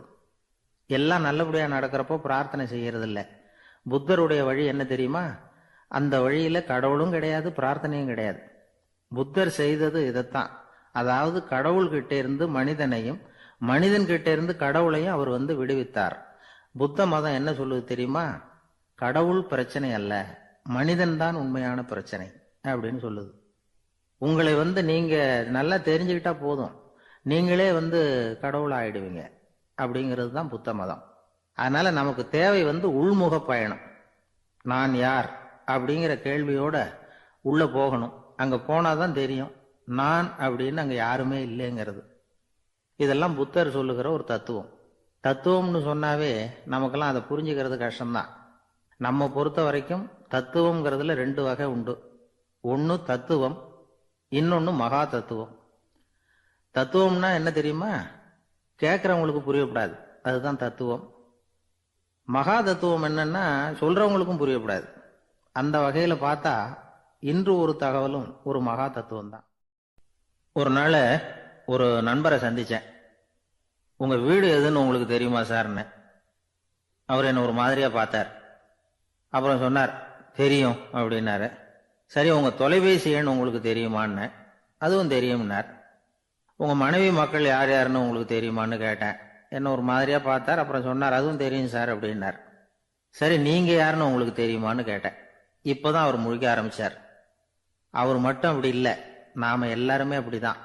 எதிரில் நிற்கிறது யாருங்கிறது தெரியும், நாம யாருன்னு நமக்கு தெரியாது. உண்மையிலேயே நாம யார்? இந்த கேள்விக்கான பதிலை தான் வாழ்க்கை பூரா நாம தேடிட்டு இருக்கிறோம். புத்தர் என்ன சொல்றாரு தெரியுமா? நீங்க கடவுளை பத்தி கவலைப்பட தேவையில்லை, உங்களை பத்தின கவலை உங்களுக்கு இருந்தா போதும் அப்படிங்கிறார். நான் யார், எனக்கு ஏன் இந்த கவலை அப்படின்னு உங்களை நீங்களே கேட்டுக்குங்க அப்படிங்கிறார். நாம ஏன் கடவுளை படைச்சோம்? அது ஒரு நழுவல் முயற்சியாம், அதாவது தன்னிடமிருந்து தானே தப்பிக்கிற ஒரு முயற்சியாம். இப்படிதான் அதை சொல்றாங்க அறிஞர்கள்லாம். மக்கள் பொய்யான பிரச்சனைகள்ல ஆர்வமா இருக்கிறாங்க, அதுக்கு தீர்வு காணவும் முயற்சி பண்றாங்க. கடவுளை பத்தி விவாதிக்க எல்லாருக்கும் விருப்பம், தன்னுடைய சுயம் பற்றிய பிரஜையே இருக்கிறது இல்ல. ஆகக்கூடிய விஷயம் என்னன்னா, கடவுள் சமாளிப்புக்கு பயன்படுத்தப்படுகிறார். மனவியல் என்ன சொல்லுது தெரியுமா? கடவுள், சொர்க்கம், மறுபிறவி இதை பத்தியெல்லாம் பேச ஆரம்பிக்கிறவங்க யார் தெரியுமா? போருக்கு போறவன், துன்பத்துல சிக்கி கஷ்டப்படுறவன், நோய் படுக்கையில விழுந்தவன், இவங்க தான். நாம அனுபவத்திலே பார்க்குறோமே இதையெல்லாம். கடவுளை துணைக்கு கூப்பிடுறவங்க யாருன்னு கவனிச்சு பாருங்க. பரீட்சை எழுத போறவன், வேலை தேடி அலையிறவன், பண நெருக்கடியில் இருக்கிறவன், விபத்துல சிக்கிக்கிட்டவன், இவங்கெல்லாம் தான். தேர்வில் வெற்றி பெற்றதும் அவரை துணைக்கு கூப்பிடுறது இல்லை, வேலை கிடைச்சதும் அவர் துணை தேவைப்படுறது இல்லை. ஏன் இப்படி? கொஞ்சம் யோசனை பண்ணி பாருங்க. துன்பம் வருகிற போது அந்த துன்பத்தை தவிர்க்க வேண்டிய நிலையில அதிலிருந்து நழுவி போறதுக்காக பிரார்த்தனை தேவைப்படுது. எல்லாம் நல்லபடியா நடக்கிறப்போ பிரார்த்தனை செய்யறது இல்லை. புத்தருடைய வழி என்ன தெரியுமா? அந்த வழியில கடவுளும் கிடையாது, பிரார்த்தனையும் கிடையாது. புத்தர் செய்தது இதைத்தான். அதாவது கடவுள்கிட்ட இருந்து மனிதனையும், மனிதன் கிட்ட இருந்து கடவுளையும் அவர் விடுவித்தார். புத்த மதம் என்ன சொல்லுது தெரியுமா? கடவுள் பிரச்சனை அல்ல, மனிதன் தான் உண்மையான பிரச்சனை அப்படின்னு சொல்லுது. உங்களை நீங்க நல்லா தெரிஞ்சுக்கிட்டா போதும், நீங்களே கடவுள் ஆயிடுவீங்க அப்படிங்கிறது தான் புத்த மதம். அதனால நமக்கு தேவை உள்முக பயணம்.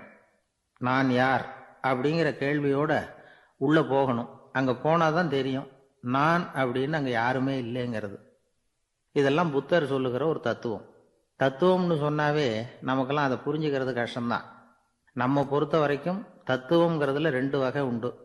ஒன்று தத்துவம், இன்னொன்று மகா தத்துவம். தத்துவம்னா என்ன தெரியுமா? கேட்குறவங்களுக்கு புரியப்படாது, அதுதான் தத்துவம். மகா தத்துவம் என்னன்னா சொல்றவங்களுக்கும் புரியப்படாது. அந்த வகையில பார்த்தா இன்று ஒரு தகவலும் ஒரு மகா தத்துவம் தான்.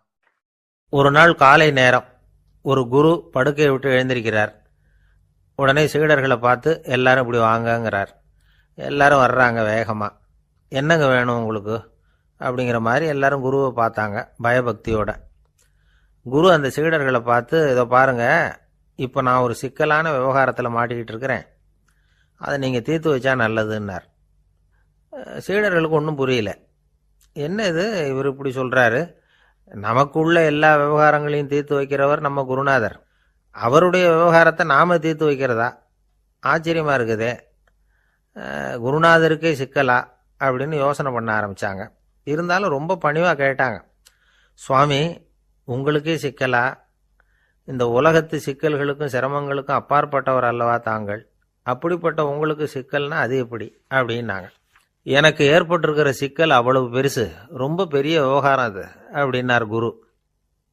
கொஞ்சம் விவரமாக சொல்லுங்க அப்படின்னாங்க இவங்க. இப்போ அந்த குரு விவரத்தை சொன்னார். அதாவது நேற்று ராத்திரி நான் ஒரு கனவு கண்டேன். அந்த கனவுல நான் ஒரு பட்டாம்பூச்சியாக மாறிட்டேன். அப்படி மாறி ஒவ்வொரு மலராக பறந்து போய் உட்காந்து தேன் சாப்பிட்டேன் அப்படின்னார். சீடர்கள் இதை கேட்டதும் ரொம்ப திகைச்சு போயிட்டாங்க. என்ன இது, இது ஒரு பெரிய பிரச்சனையா? ஒரு சாதாரண கனவு கண்டதுக்காகவா இந்த காலை வேளையில் நம்மளையெல்லாம் குருநாதர் இவ்வளவு அவசரமாக கூப்பிட்டுருக்கார் அப்படின்னு நினச்சாங்க. இருந்தாலும் கேட்டாங்க, இதில் என்ன சிக்கல் சுவாமி? கனவுங்கிறது எல்லாருக்கும் வரத்தானே செய்யும் அப்படின்னார் ஒரு சீடர். சீடர்களே, பிரச்சனை அது இல்லை. நான் இன்னைக்கு காலையில் கண்ணு முழிச்சு பார்த்தப்போ நான் நானாக மறுபடியும் மாறிட்டேங்கிறத தெரிஞ்சுக்கிட்டேன். இதில் சிக்கல் என்னன்னா, இப்போ அந்த பட்டாம்பூச்சி தான் நானாக ஆயிட்டதாக கனவு கண்டுகிட்டு இருக்கா அப்படிங்கிறது தான். ஒரு மனுஷன் பட்டாம்பூச்சி ஆகிறதாக கனவு காண முடியுங்கிறப்போ அந்த பட்டாம்பூச்சியும் மனுஷனாக ஆகிறதாக கனவு காண முடியும் இல்லையா? இப்போ எனக்கு யதார்த்த நிலை தெரியணும், எது நிஜம்னு தெரியணும். நேற்று ராத்திரி நான் கண்டது கனவா, அல்லது இது பட்டாம்பூச்சி கண்டுகிட்டு இருக்கிற கனவா? இதுதான் குரு கேட்ட கேள்வி. இதை கேட்டதும் சீடர்கள் ரொம்ப குழம்பி போயிட்டாங்க. சுவாமி, இது வரைக்கும் நாங்கள் தூங்குறப்ப பார்க்கறது கனவுன்னும் மூழ்கிட்டு இருக்கிறப்ப பார்க்கறது நனவுன்னு நம்பிக்கிட்டு இருக்கிறோம். இப்போ எங்களை ரொம்ப குழப்பிட்டீங்க, இதுக்கு பதில் சொல்ல எங்களுக்கு சக்தி இல்லை அப்படின்னு சொல்லிவிட்டாங்களாம். அதுக்கப்புறம் அந்த குரு சொன்னாராம், நினைவு தான் முக்கியமான அம்சம். முடிவு கட்டம்னா பகலின் நினைவுகளை விட இரவின் கனவுகளே ரொம்ப உண்மை. ஒருத்தன் தூங்க போனால் தூங்கிக்கிட்டே இருந்தா அவன் காணும் கனவு பொய்ங்கிறத அவன் உணர மாட்டான். ஒவ்வொரு கனவும் காணும் பொழுது அது ரொம்ப உண்மையாக தான் தெரியுது. ஒரு கனவு கூட உண்மை இல்லைன்னு கனவுல தோன்றுவதே இல்லை அப்படின்னார் குரு. அகில வாழ்வு அத்தனையும் சொற்பனம் கண்டாய் அப்படிங்கிறார் தாயுமானவர். ஆகையினால நம்ம கனவுலேருந்து நாம் என்னைக்கு முழிச்சிக்க போகிறோம் அப்படிங்கிறது தான் ஒரு முக்கியமான கேள்வி. ஒருத்தர் வந்தார், காலில் கட்டோடு வந்தார். என்னங்க காலில் கட்டுன்னு? சார், நேற்று ராத்திரி தூக்கத்தில் எங்கள் வீட்டு கூரையில் ஏணியை சாத்தி வச்சு இறங்கினப்போ வழுக்கி விழுந்து காலை உடச்சிக்கிட்டேன்னார். உங்கள் வீட்டில் தான் ஏணியே கிடையாது சார் அப்படின்னு. உண்மைதான் சார், நான் கீழே விழுந்து முழிச்சுக்கிட்டதுக்கு அப்புறம் தானே ஏணி இல்லைங்கிறது எனக்கு ஞாபகம் வந்தது அப்படின்னார்.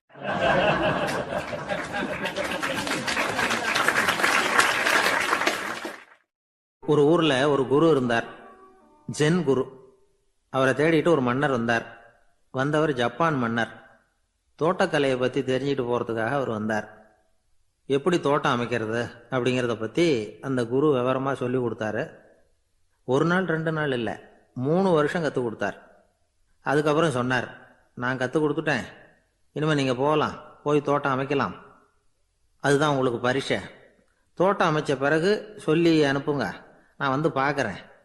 நீங்கள் இங்கே என்னவெல்லாம் கற்றுக்கிட்டீங்களோ அதையெல்லாம் அங்கே செயல்முறையில் செஞ்சு காட்டுங்க அப்படின்னு சொல்லி அனுப்பி வச்சார்.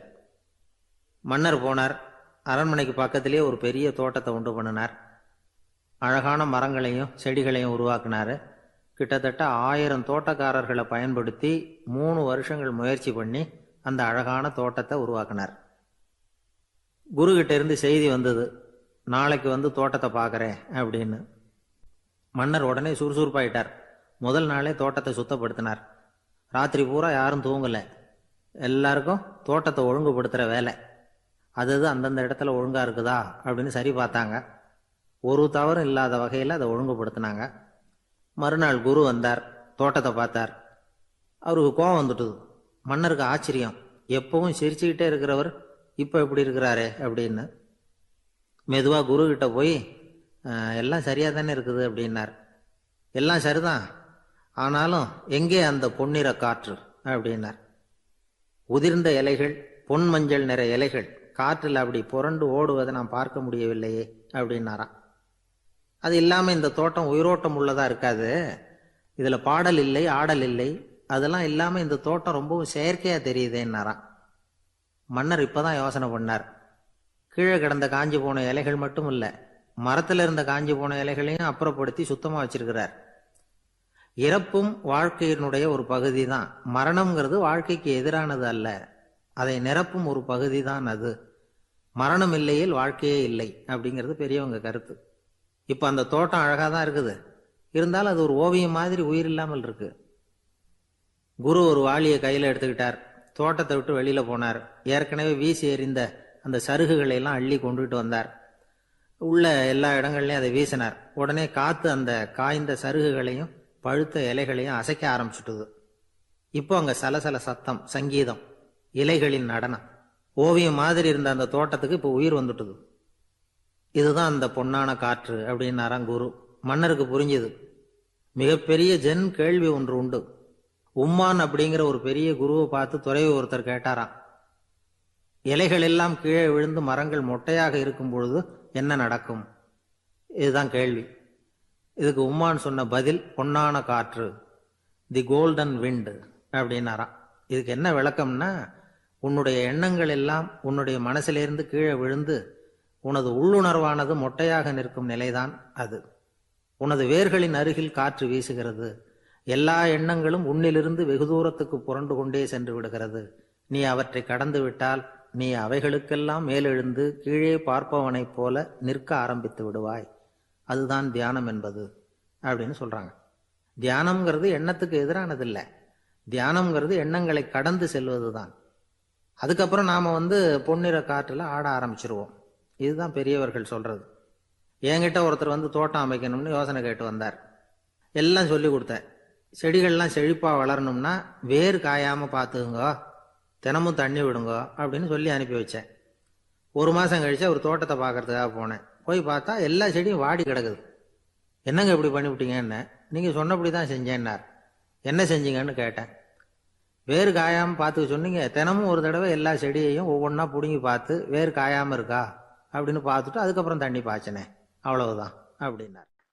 கடற்கரை ஓரமாக ஒரு பெரியவர் கையால் மணலை கீறிக்கிட்டே உட்காந்துருக்கிறார். என்னத்தையும் தேடிட்டு இருக்கிறது மாதிரி தெரிஞ்சுது. மெதுவாக கிட்டத்தில் போய் என்னத்தை தேடிட்டு இருக்கிறீங்க அப்படின்னு கேட்டோம். அவர் சாவகாசமாக நிமிந்து பார்த்து நிம்மதியை தேடிட்டு இருக்கிறேன்னார். நாங்கள் ஒரு மாதிரி ஆகிட்டோம். இருந்தாலும் சமாளிச்சுக்கிட்டு, சார் மணலில் கிழிஞ்சல் தான் கிடைக்கும், நிம்மதி கிடைக்காது அப்படின்னோம். சரி, இன்னைக்கு வசமா நம்மகிட்ட ஒரு ஆள் மாட்டிக்கிட்டார் அப்படின்னு நினச்சி அவர் பக்கமாக போய் உட்காந்துக்கிட்டு கதை சொல்ல ஆரம்பிச்சிட்டோம். ஒரு பெரிய மன்னர் இருந்தார். அவருக்கு எல்லா வசதியும் இருந்தது. இருந்தாலும் ஒரே ஒரு குறை. அது என்னன்னா நிம்மதி இல்லைங்கிற குறை. அரண்மனையில் தினமும் கலை நிகழ்ச்சி, நாட்டியம் எல்லாம் நடந்துக்கிட்டு தான் இருந்தது. இருந்தாலும் நிம்மதி இல்லை. சரி, நிம்மதி எங்கே கிடைக்கும் அப்படின்னு தேட ஆரம்பித்தார். உடனே அதுக்கான முயற்சிகளில் தீவிரமாக இறங்கினார். நாட்டில் உள்ள தத்துவ மேதைகளெல்லாம் கூப்பிட்டுட்டு வர சொன்னார். எல்லாரும் சேர்ந்தாங்க. அவங்கள பார்த்து நிம்மதி எங்கே இருக்குது அப்படின்னு விசாரித்தார். அவங்களுக்கு அது தெரிஞ்சால் ஏன் இப்படி ராஜா முன்னாடி நின்றுட்டு இருக்க போகிறாங்க? ராஜாவோட கேள்விக்கு ஒவ்வொருத்தரும் ஒவ்வொரு மாதிரி விளக்கம் கொடுக்க ஆரம்பிச்சிட்டாங்க. எந்த பதிலும் ராஜாவுக்கு திருப்தி அளிக்கக்கூடிய அளவுக்கு இல்லை. சரி, போயிட்டு வாங்கன்னு சொல்லி அவங்களெல்லாம் அனுப்பி வச்சுட்டார். ஒரு நாள் அவர் மாளிகையில் உப்பரிகையில் நின்றுக்கிட்டு இருக்கிறார். அந்த சமயத்தில் தெருவில் ஒரு பிச்சைக்காரன் ரொம்ப உல்லாசமாக பாட்டு பாடிக்கிட்டே போய்கிட்டு இருக்கிறான். குரலில் ஒரு சந்தோஷம், நடையில் ஒரு மிடுக்கு. அவங்ககிட்ட கொஞ்சம் கூட கவலை இருக்கிறதா தெரியல. உடனே ராஜா இதை பார்த்தார். ஏவலாளிகளை கைதட்டி கூப்பிட்டார். உடனே ஓடி போய் அந்த பிச்சைக்காரனை இங்கே அழைச்சிட்டு வாங்கன்னு உத்தரவு போட்டார். இவங்க உடனே ஓடி போய் அவனை கூப்பிட்டாங்க. அரண்மனைக்கு வாழ்ந்தாங்க. அவன் வரல. அரண்மனைக்குள்ளே அடி எடுத்து வைக்க மாட்டேன்னு சொல்லிவிட்டான். ராஜா கிட்ட விஷயத்தை சொன்னாங்க. அவருக்கு ரொம்ப ஆச்சரியம், இப்படி ஒரு ஆள் இருக்கிறானா அப்படின்னு. சரி, அவன் என்னதான் சொல்கிறான் அப்படின்னு விசாரித்தார். இவங்க மறுபடியும் தெருவுக்கு போய் கேட்டாங்க. என்னை பார்க்கணும்னா ராஜா விருப்பப்பட்டார்னா அவரை வேணும்னா இங்கே வர சொல்லுங்க அப்படின்னு சொல்லிவிட்டான். அதை ராஜா கிட்ட சொன்னாங்க. அவருக்கு கோபம் வரல. இவ்வளவு சுதந்திர உணர்வோடு இருக்கிறவன் சாதாரண ஆளாக இருக்க முடியாது அப்படின்னு நினைச்சார். உடனே கிடுகிடுன்னு இறங்கி தெருவுக்கு வந்தார். பிச்சைக்காரங்கிட்ட போனார். நீ கவலைப்படாமல் சந்தோஷமாக பாடிக்கிட்டு போறியே, அது எப்படி முடியுது உன்னால அப்படின்னு கேட்டார். ஏன் அப்படி கேட்குறீங்கன்னு அவன், அதுக்கு இல்லை, எனக்கு அரண்மனையில் எவ்வளவோ சுகபோகங்கள்லாம் இருக்குது, இருந்தாலும் நிம்மதி இல்லை. இது ஏன்னு எனக்கு தெரியல. இந்த தேசத்தில் உள்ள அறிஞர்களை எல்லாம் கூப்பிட்டு கேட்டு பார்த்துட்டேன், அவங்களுக்கும் தெரியல. உன்னை கேட்டால் தெரியும்னு நினச்சேன், அதனால தான் சந்திக்கிறதுக்கு ஆசைப்பட்டேன். ஆனால் நீ வரமாட்டேன்னு விட்டியே அப்படின்னார். பிச்சைக்காரன் கடகடன்னு சிரிக்க ஆரம்பிச்சிட்டான். மகிழ்ச்சிக்கும் உங்களுக்கும் தடையாக இருக்கிறது இந்த மாளிகை தான். இதை விட்டுட்டு வெளியில் வந்துட்டா நிம்மதி தேடிட்டு வந்துடும்னா. நான் அரசன், எனக்குன்னு கடமைகள் இருக்குது, அதையெல்லாம் விட்டுட்டு எப்படி வர முடியும்னார் ராஜா.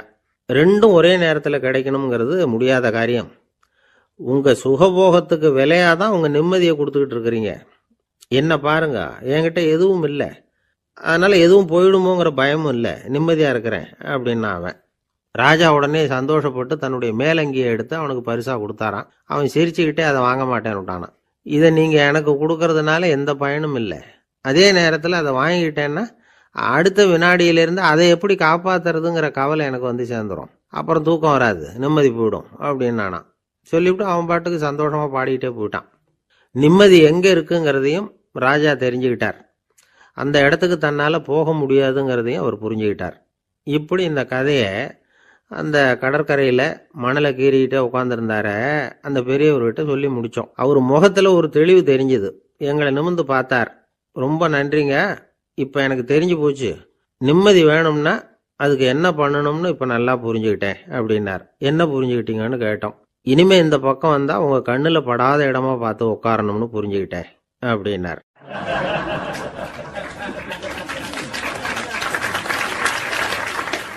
அப்படின்னாராம். ஒரு ஆள் இருந்தார்.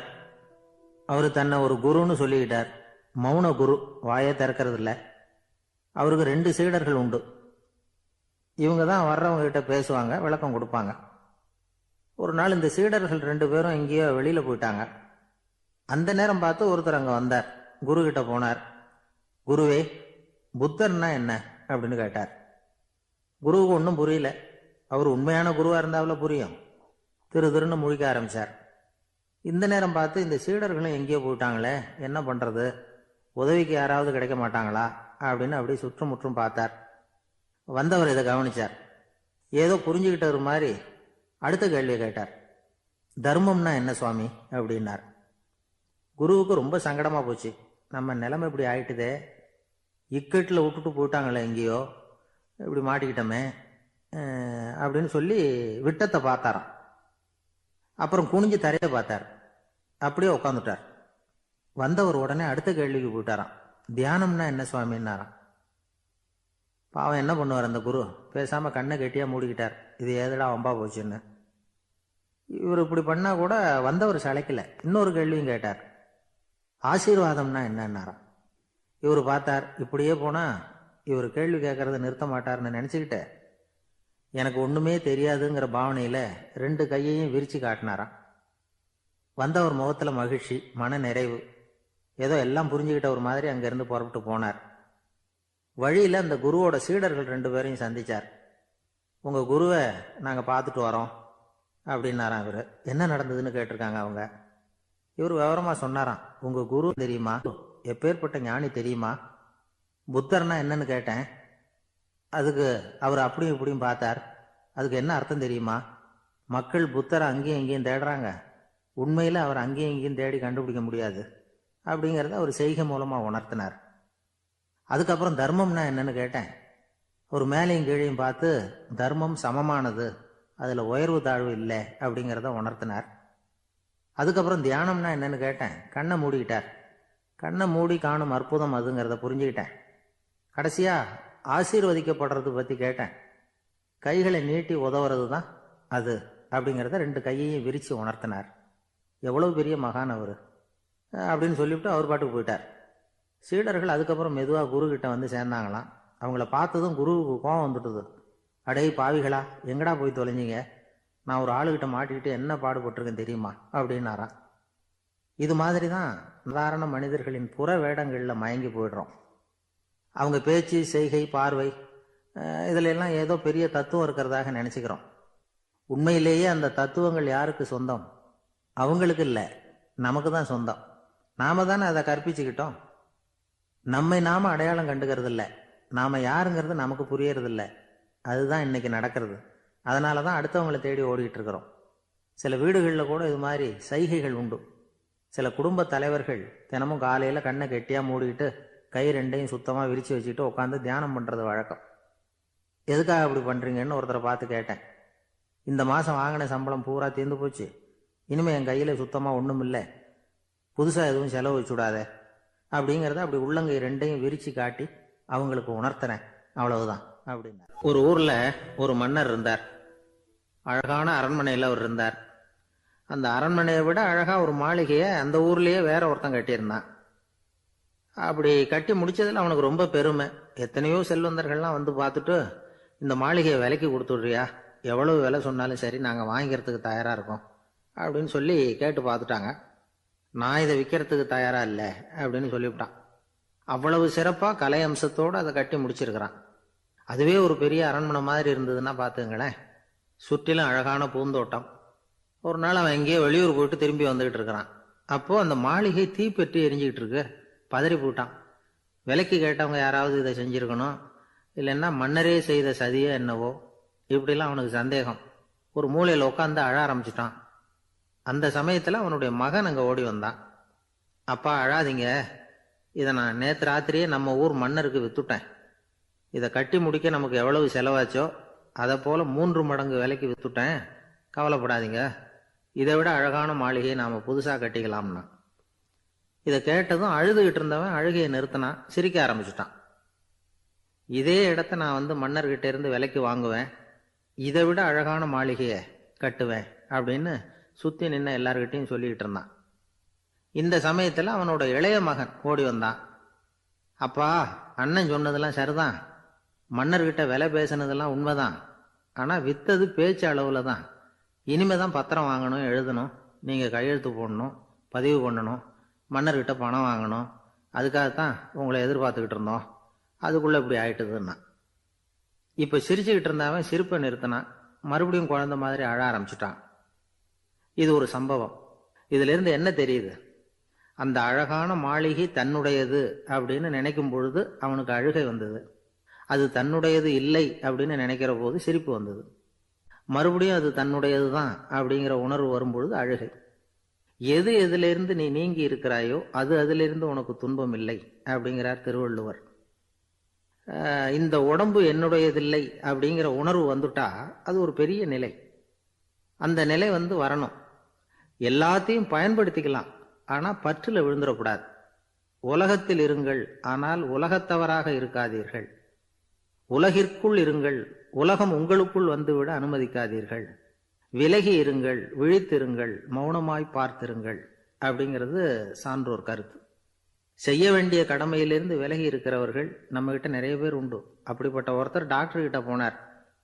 டாக்டர், நான் ஒரு கவர்மெண்ட் ஆபீஸில் வேலை பார்க்குறேன், எனக்கு ஒரே அசதியாக இருக்கு, என்னை சோதிச்சு பாருங்க, ஆலோசனை சொல்லுங்க ஏதாவதுன்னார். டாக்டர் அவரை பரிசோதனை பண்ணி பார்த்துட்டு சொன்னார், இதோ பாரு, உனக்கு இப்போ தேவைப்படுறது முழு ஓய்வு. நீ எவ்வளவு சீக்கிரமா ஆபீஸுக்கு போறியோ அவ்வளவுக்கு உனக்கு நல்லது அப்படின்னாராம். நம்மள மாதிரி ஒரு ஆசாமி அவன் நம்மள மாதிரியே கற்பனை பண்ணான். அதாவது நாம தான் இந்த உலகத்தில் ரொம்பவும் கஷ்டப்படுறோம், மற்றவங்கெல்லாம் சந்தோஷமா இருக்கிறாங்க அப்படின்னு அவன் நினச்சிக்கிட்டான். அவன் ஒரு நாள் கடவுளை வேண்டிக்கிட்டானான், சுவாமி, இந்த உலகத்தில் எவ்வளவோ பேர் இருக்கிறாங்க, ஒவ்வொருத்தருக்கும் ஒவ்வொரு விதமான கஷ்டம் இருக்கலாம், ஒத்துக்கிறேன். இருந்தாலும் எனக்கு அது கொஞ்சம் அதிகமாக இருக்கிறது மாதிரி தெரியுது. அதனால் நீங்கள் எனக்காக ஒரு சின்ன உதவி செஞ்சால் போதும். அது வேற ஒன்றும் இல்லை, என்கிட்ட இருக்கிற துயரங்களை இன்னொருத்தர் யாருக்கிட்டையாவது கொடுத்துருங்க, அவர்கிட்ட இருக்கிற துயரங்களை என்கிட்ட மாற்றி கொடுத்துருங்க. ஒரு மியூச்சுவல் டிரான்ஸ்ஃபர், அவ்வளவுதான். அப்படி பண்ணிவிட்டா போதும் அப்படின்னு வேண்டிக்கிட்டானான். அன்னைக்கு ராத்திரியே அவன் ஒரு கனவு கண்டிருக்கான். வானத்திலேருந்து ஒரு குரல் கேட்டிருக்கு. அது என்ன சொல்லிச்சு தெரியுமா? ஏ ஜனங்களே, எல்லாரும் அவங்கவுங்க கஷ்டங்களை ஒரு பையில் போட்டு எடுத்துக்குங்க. அப்படி எடுத்துக்கிட்டு நேராக இந்த ஊர் எல்லையில் இருக்கிற கோயிலுக்கு வந்து சேருங்க அப்படின்னு அந்த குரல்.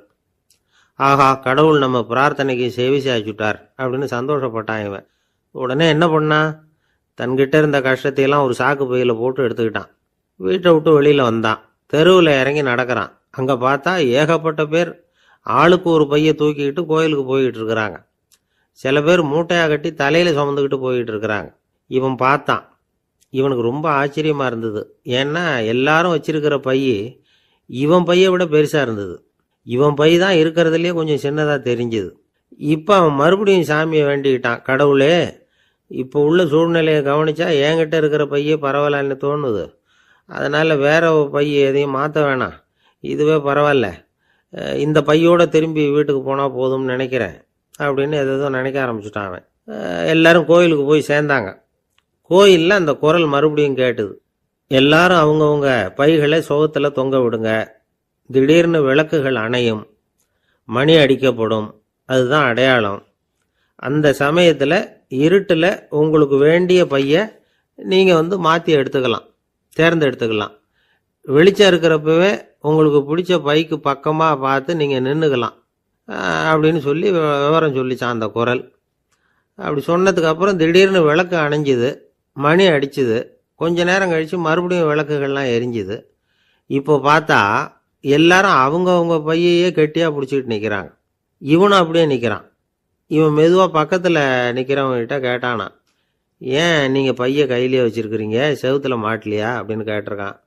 இல்லைப்பா, நீ ஏன் கையிலேயே வச்சுருக்கிறியோ அதே காரணத்துக்காக தான் நாங்களும் வச்சுருக்கிறோம். நம்ம கவலைகளை பற்றி நமக்கு ஓரளவுக்காவது தெரியும், ஆனால் மற்றவங்க கவலைகள் நமக்கு பரிச்சயம் இல்லாதவை, பழக்கம் இல்லாதது. அதனால் நமக்கு தெரிஞ்ச கவலைகளை சமாளிக்கிறது சுலபம். தெரியாததை சமாளிக்கணும்னா மறுபடியும் ஆரம்பத்திலேருந்து ஆரம்பிக்கணும். அதனால் பழைய நண்பர்களோடு வாழறது தான் மேல் அப்படின்னு நானான். அதுக்கப்புறம் அவன் தன்னோட பையே போதும்னு வீட்டுக்கு திரும்பி வந்துட்டானான். இது ஒரு பெரியவர் சொல்லியிருக்கிற கதை. அதனால் நம்மகிட்ட இருக்கிற கஷ்டங்கள் தான் பெருசு, அதை இன்னொருத்தங்கிட்ட கொடுத்துட்டு மாற்றிக்கலாம் அப்படின்னு நினைக்கிறது தப்பு. இதே மாதிரி இன்னொரு சம்பவம். ஒரு ஊரில் ஒரு நாள் ராத்திரி ஆகாயத்திலிருந்து கடவுள் குரல் கேட்குது. இந்த ஊரில் இருக்கிற ஜனங்கள்லாம் கொஞ்சம் கவனிங்க, உங்களுக்கு ஒரு செய்தி. அதாவது இங்கே இருக்கிற ஜனங்கள்லேயே கொஞ்சம் கூட கவலையே இல்லாத ஆள் யாருன்னு எனக்கு தெரியணும். அதனால எல்லாரும் அவங்கவுங்க கவலைகளை ஒரு பையில போட்டு எடுத்துக்கிட்டு கோயிலுக்கு வாங்க அப்படின்னார் கடவுள். உடனே வரிசையா எல்லாரும் வர ஆரம்பிச்சாங்க. எல்லார் கையிலையும் பை இருந்தது, சின்னதும் பெருசுமா. கவலையே இல்லாத ஆள் யாருன்னு தேடினார் கடவுள். ஒரே ஒரு ஆள் மட்டும் கையில் எதுவும் இல்லாமல் வெறும் கையை வீசிக்கிட்டு ரொம்ப ஜாலியாக நடந்து வந்துக்கிட்டு இருந்தான். கடவுள் அவங்ககிட்ட போனார். ஏன்பா உனக்கு கவலையே இல்லையா அப்படின்னு கேட்டார். எனக்கும் சில கவலைகள்லாம் உண்டு அப்படின்னு அவன். எங்கே அதெல்லாம்னு கேட்டிருக்கார் கடவுள். பின்னாடி லாரியில் வந்துக்கிட்டு இருக்கு அப்படின்னு அவன்.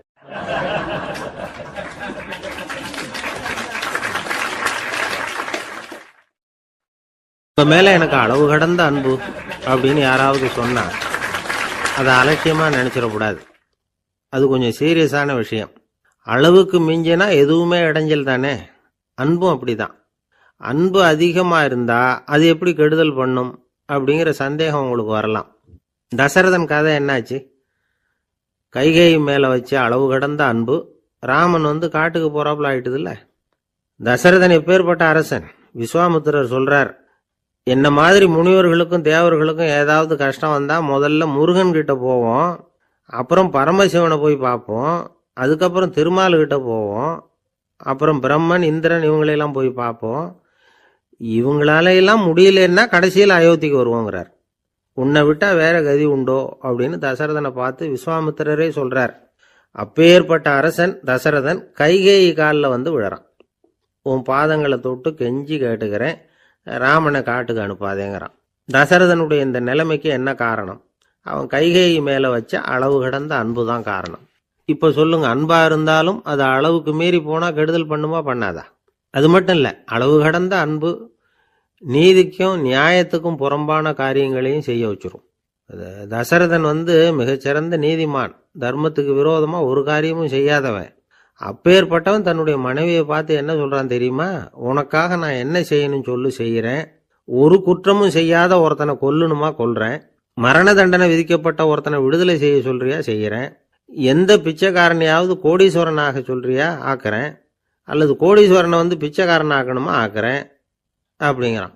நீதிக்கு விரோதமான இந்த பாவங்களை செய்யறதுக்கு அப்பேற்பட்ட அரசன் எப்படி துணிஞ்சான்? மனைவி பேரில் வச்ச அளவு கடந்த அன்பு தான் காரணம். திரிசூலம், வஜ்ராயுதம், வாள் இதுகளால் தாக்கப்பட்டா கூட அதையெல்லாம் கொஞ்சம் கூட லட்சியம் பண்ணாத ஒருத்தன் காமதேவனுடைய மலர் அம்புகள் தாக்குனா அதை அவனால் தாக்கு பிடிக்க முடியல, விழுந்துடுறான். காமதேவனுக்குள்ள மகிமையே அதுதாங்கிறார் துளசிதாசர். அதனால தான் பெரியவங்கள்லாம் என்ன சொல்றாங்கன்னா, எதையும் அளவுக்கு மீறி செய்யாதேங்கிறாங்க. அப்பா, அம்மா, மனைவி, மக்கள் எல்லார் பேர்லேயும் அன்பு அவசியம்தான். ஆனால் அந்த அன்பு அறிவுக்கு புறம்பா இருக்கக்கூடாது, அளவுக்கு மீறி இருக்கக்கூடாது. அப்போதான் வாழ்க்கை சுகமாக இருக்கும். இல்லைன்னா அவஸ்தை தான். அளவுக்கு மீறின அன்புங்கிறது புரியுது, அது சரி. அறிவுக்கு புறம்பான அன்புங்கிறது எப்படி? ஒரு தாய்க்கு ஜலதோஷம் அல்லது ஏதோ ஒரு தொற்று நோயின்னு வச்சுங்களேன். அந்த அம்மாவுக்கு தன்னுடைய குழந்தை பேரில் அளவு கடந்த அன்பு.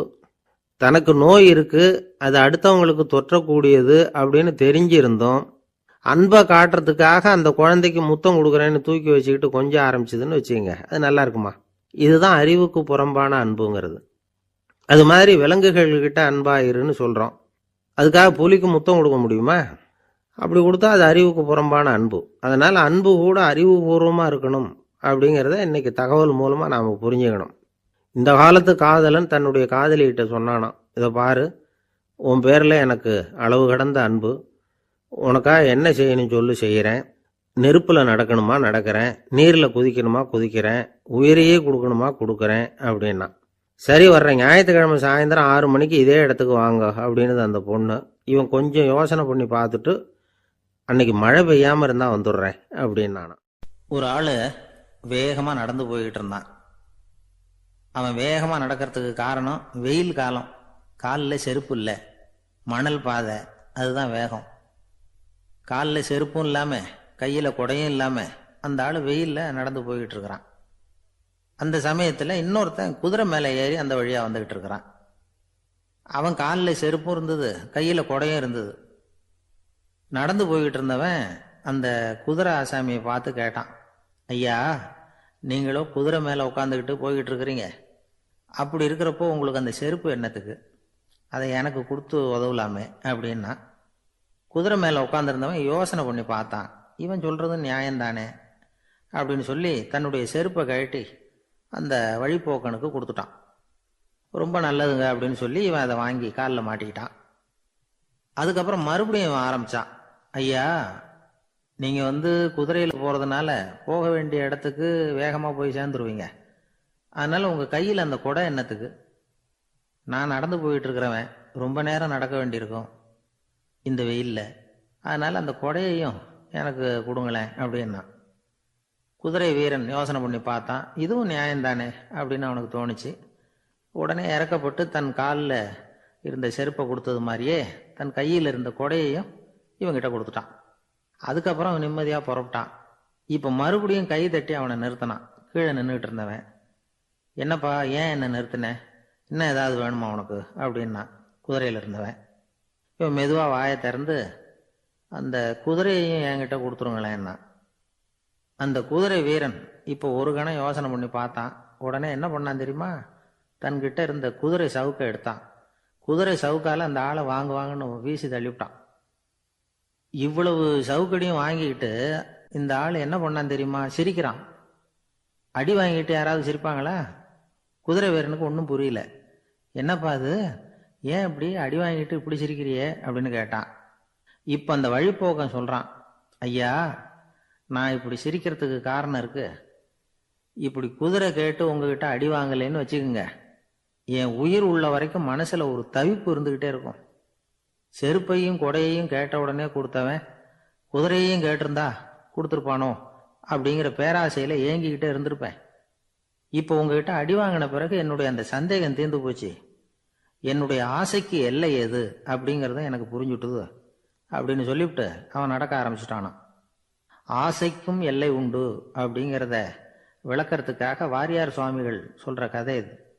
இந்த காலத்திலயும் ஒருத்தன் அது மாதிரி கொடை செருப்போட குதிரையில போய்கிட்டு இருந்தான். எதிரில் நடந்து வந்தவன், ஐயா உங்க கொடையை எனக்கு கொடுங்களேன்னு கேட்டான்.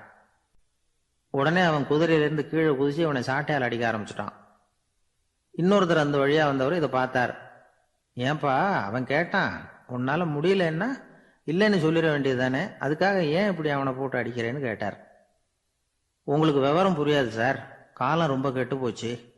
கேட்டதை கொடுத்தேன்னு வச்சுக்கோங்க, இந்த குதிரையே என்னோடது, அவன் திருடிக்கிட்டு போறான் அப்படின்னு என் பேர்ல புகார் கொடுக்க ஆரம்பிச்சிருவான் சார் அப்படின்னா. அது எப்படி அவ்வளவு உறுதியா சொல்றேன்னு கேட்டார் அவரு. ஏற்கனவே அது மாதிரி ஒருத்தன் பேர்ல புகார் கொடுத்துட்டு தான் இந்த குதிரையை நான் தள்ளிட்டு வந்துகிட்டு இருக்கிறேன் அப்படி. இன்பம் துன்பம் இது ரெண்டும் சேர்ந்தது தான் வாழ்க்கை. இது எல்லாரும் சொல்லிட்டு இருக்கிற ஒரு உண்மை. அது சரி, இது ரெண்டும் வர்றதுக்கு என்ன காரணம்? துறவி ஒருத்தர் யோசிச்சு பார்த்திருக்கார். இன்ப துன்பம் தோன்றுவதற்கு முக்கியமாக 6 காரணங்கள் உண்டு அப்படிங்கிறார் அவர். அது என்னங்கிறத நாமளும் தெரிஞ்சு வச்சுக்குவோமே. இப்போ முதல் காரணம் சுயநலம். ஒரு தாயார் தன்னுடைய சுயநலம் கருதி தன்னுடைய மகன் இன்பமாக இருக்கணும்னு ஆசைப்படுறாங்க. மகனும் அப்படியே ஆசைப்படுறான். அதனால் தாயாரின் இன்ப துன்பங்களை பார்த்துட்டு மகனும் இன்ப துன்பம் அடையிறான். அந்த அம்மாவுக்கும் அதே நிலைமை தான். 2வது காரணம் உறவு. நான் துறவியான பிறகு கூட உறவுங்கிற காரணத்தினால தான் தாயாருடைய சுக துக்கங்களை கண்டு நானும் சுக துக்கம் அடைகிறேன். என் தாயாருடைய நிலைமையும் இதுதான் அப்படிங்கிறார் ஒரு துறவி. 3வது காரணம் என்னன்னா அறிமுகம். எனக்கு அறிமுகமான ஒருத்தரை ரயில் நிலையத்தில் சந்திக்கிறேன். அவர் தன்னுடைய பணப்பையை எங்கேயோ தொலைச்சி விட்டு வருத்தப்பட்டு இருக்கிறார். நானும் வருத்தப்படுறேன். அந்த சமயத்தில் யாரோ ஒருத்தர் இதுதானே அவங்க பணப்பை அப்படின்னு சொல்லி கொண்டாந்து நீட்டுறார். பணப்பையை தொலைச்சவர் சந்தோஷப்படுறார், நானும் சந்தோஷப்படுறேன். இது அந்த துறவி சொல்ற அனுபவம். 4வது காரணம் என்னன்னா கருணை. எனக்கு முன்னே பின்ன தெரியாத ஒருத்தனை யாரோ ஒருத்தன் அடிச்சு காயப்படுத்தி போடுறான். கருணை காரணமா நான் அதுக்காக துக்கப்படுறேன். 5வது காரணம் எதையும் நம்புறது. ஒரு பசுமாட்டை ஒரு முரணை அடிச்சுக்கிட்டு இருக்கிறான் அப்படின்னு ஒருத்தர் நம்மகிட்ட சொல்றாருன்னு வைங்க, உடனே நான் துக்கப்படுறேன். இன்னொருத்தர் அந்த முரணனை போலீஸ்காரங்க பிடிச்சிட்டு போயிட்டாங்கன்னு சொல்லி சொல்றாரு, நான் உடனே சந்தோஷப்படுறேன். 3வதா ஒருத்தர் முதல் 2 பேரும் சொன்னது பொய்யுங்கிறார். அப்ப நான் இன்ப துன்பம் ரெண்டுமே இல்லாம நிம்மதியா இருக்கிறேன். இது ஒரு விதம். அடுத்தது 6வது காரணம் என்னன்னா தன்மயமாகுதல். ஒரு நாவல் படிச்சுக்கிட்டு இருக்கிறோம், அதுல வர்ற பாத்திரங்களோட நாம ஒன்றி போயிடுறோம். அதுல வர்ற பாத்திரங்கள் சிரிச்சுதுன்னா நாமளும் சிரிக்கிறோம், அது அழுதுன்னா நாமளும் அழறோம். அதெல்லாம் அந்த துறவி சொல்ற அனுபவ உண்மைகள். இன்ப துன்பம் இது ரெண்டும் தோன்றுவதற்கு சுயநலம், உறவு, அறிமுகம், கருணை, எதையும் நம்புறது, தன்மயமாகிறது, இது எல்லாம் தான் முக்கிய காரணம் அப்படின்னு அவர் சொல்றார். ஆக கூடி ஒட்டு மொத்தமாக யோசனை பண்ணி பார்த்தா பிற பொருள்கள் மீது பற்றுதல் காரணமாக தான் நாம் இன்ப துன்பம் அடையிறோம் அப்படிங்கிறத புரிஞ்சுக்க முடியுது. மனுஷன் இன்ப துன்பம் அடையிறதுக்கு 7வது காரணம் கூட ஒன்று உண்டு அப்படின்னு சொல்லிகிட்டே வந்தார் ஒருத்தர். அது என்ன அப்படின்னு கேட்டோம். அதுதான் சார் இந்த நீங்கள் சொல்லிட்டு வர்ற இன்று ஒரு தகவல்னார். எப்படி சொல்கிறீங்கன்னு கேட்டோம். இன்று ஒரு தகவல் கேட்க ஆரம்பிக்கிறப்போ மனசில் இன்பம், ஆரம்பித்த உடனே இது ஏற்கனவே கேட்ட சமாச்சாரமாச்சே அப்படின்னு நினைக்கிறப்போ துன்பம் அப்படின்னு அதுக்கு ஒரு விளக்கம் கொடுத்தார் அவர்.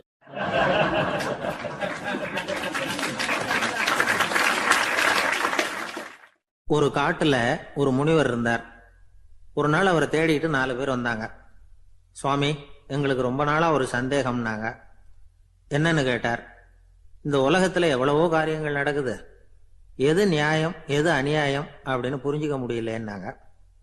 அது யாராலையும் புரிஞ்சுக்க முடியாதுன்னார் முனிவர். வந்தவங்களுக்கு ஆச்சரியமா போச்சு, ஒரு மாதிரியா பார்த்தாங்க.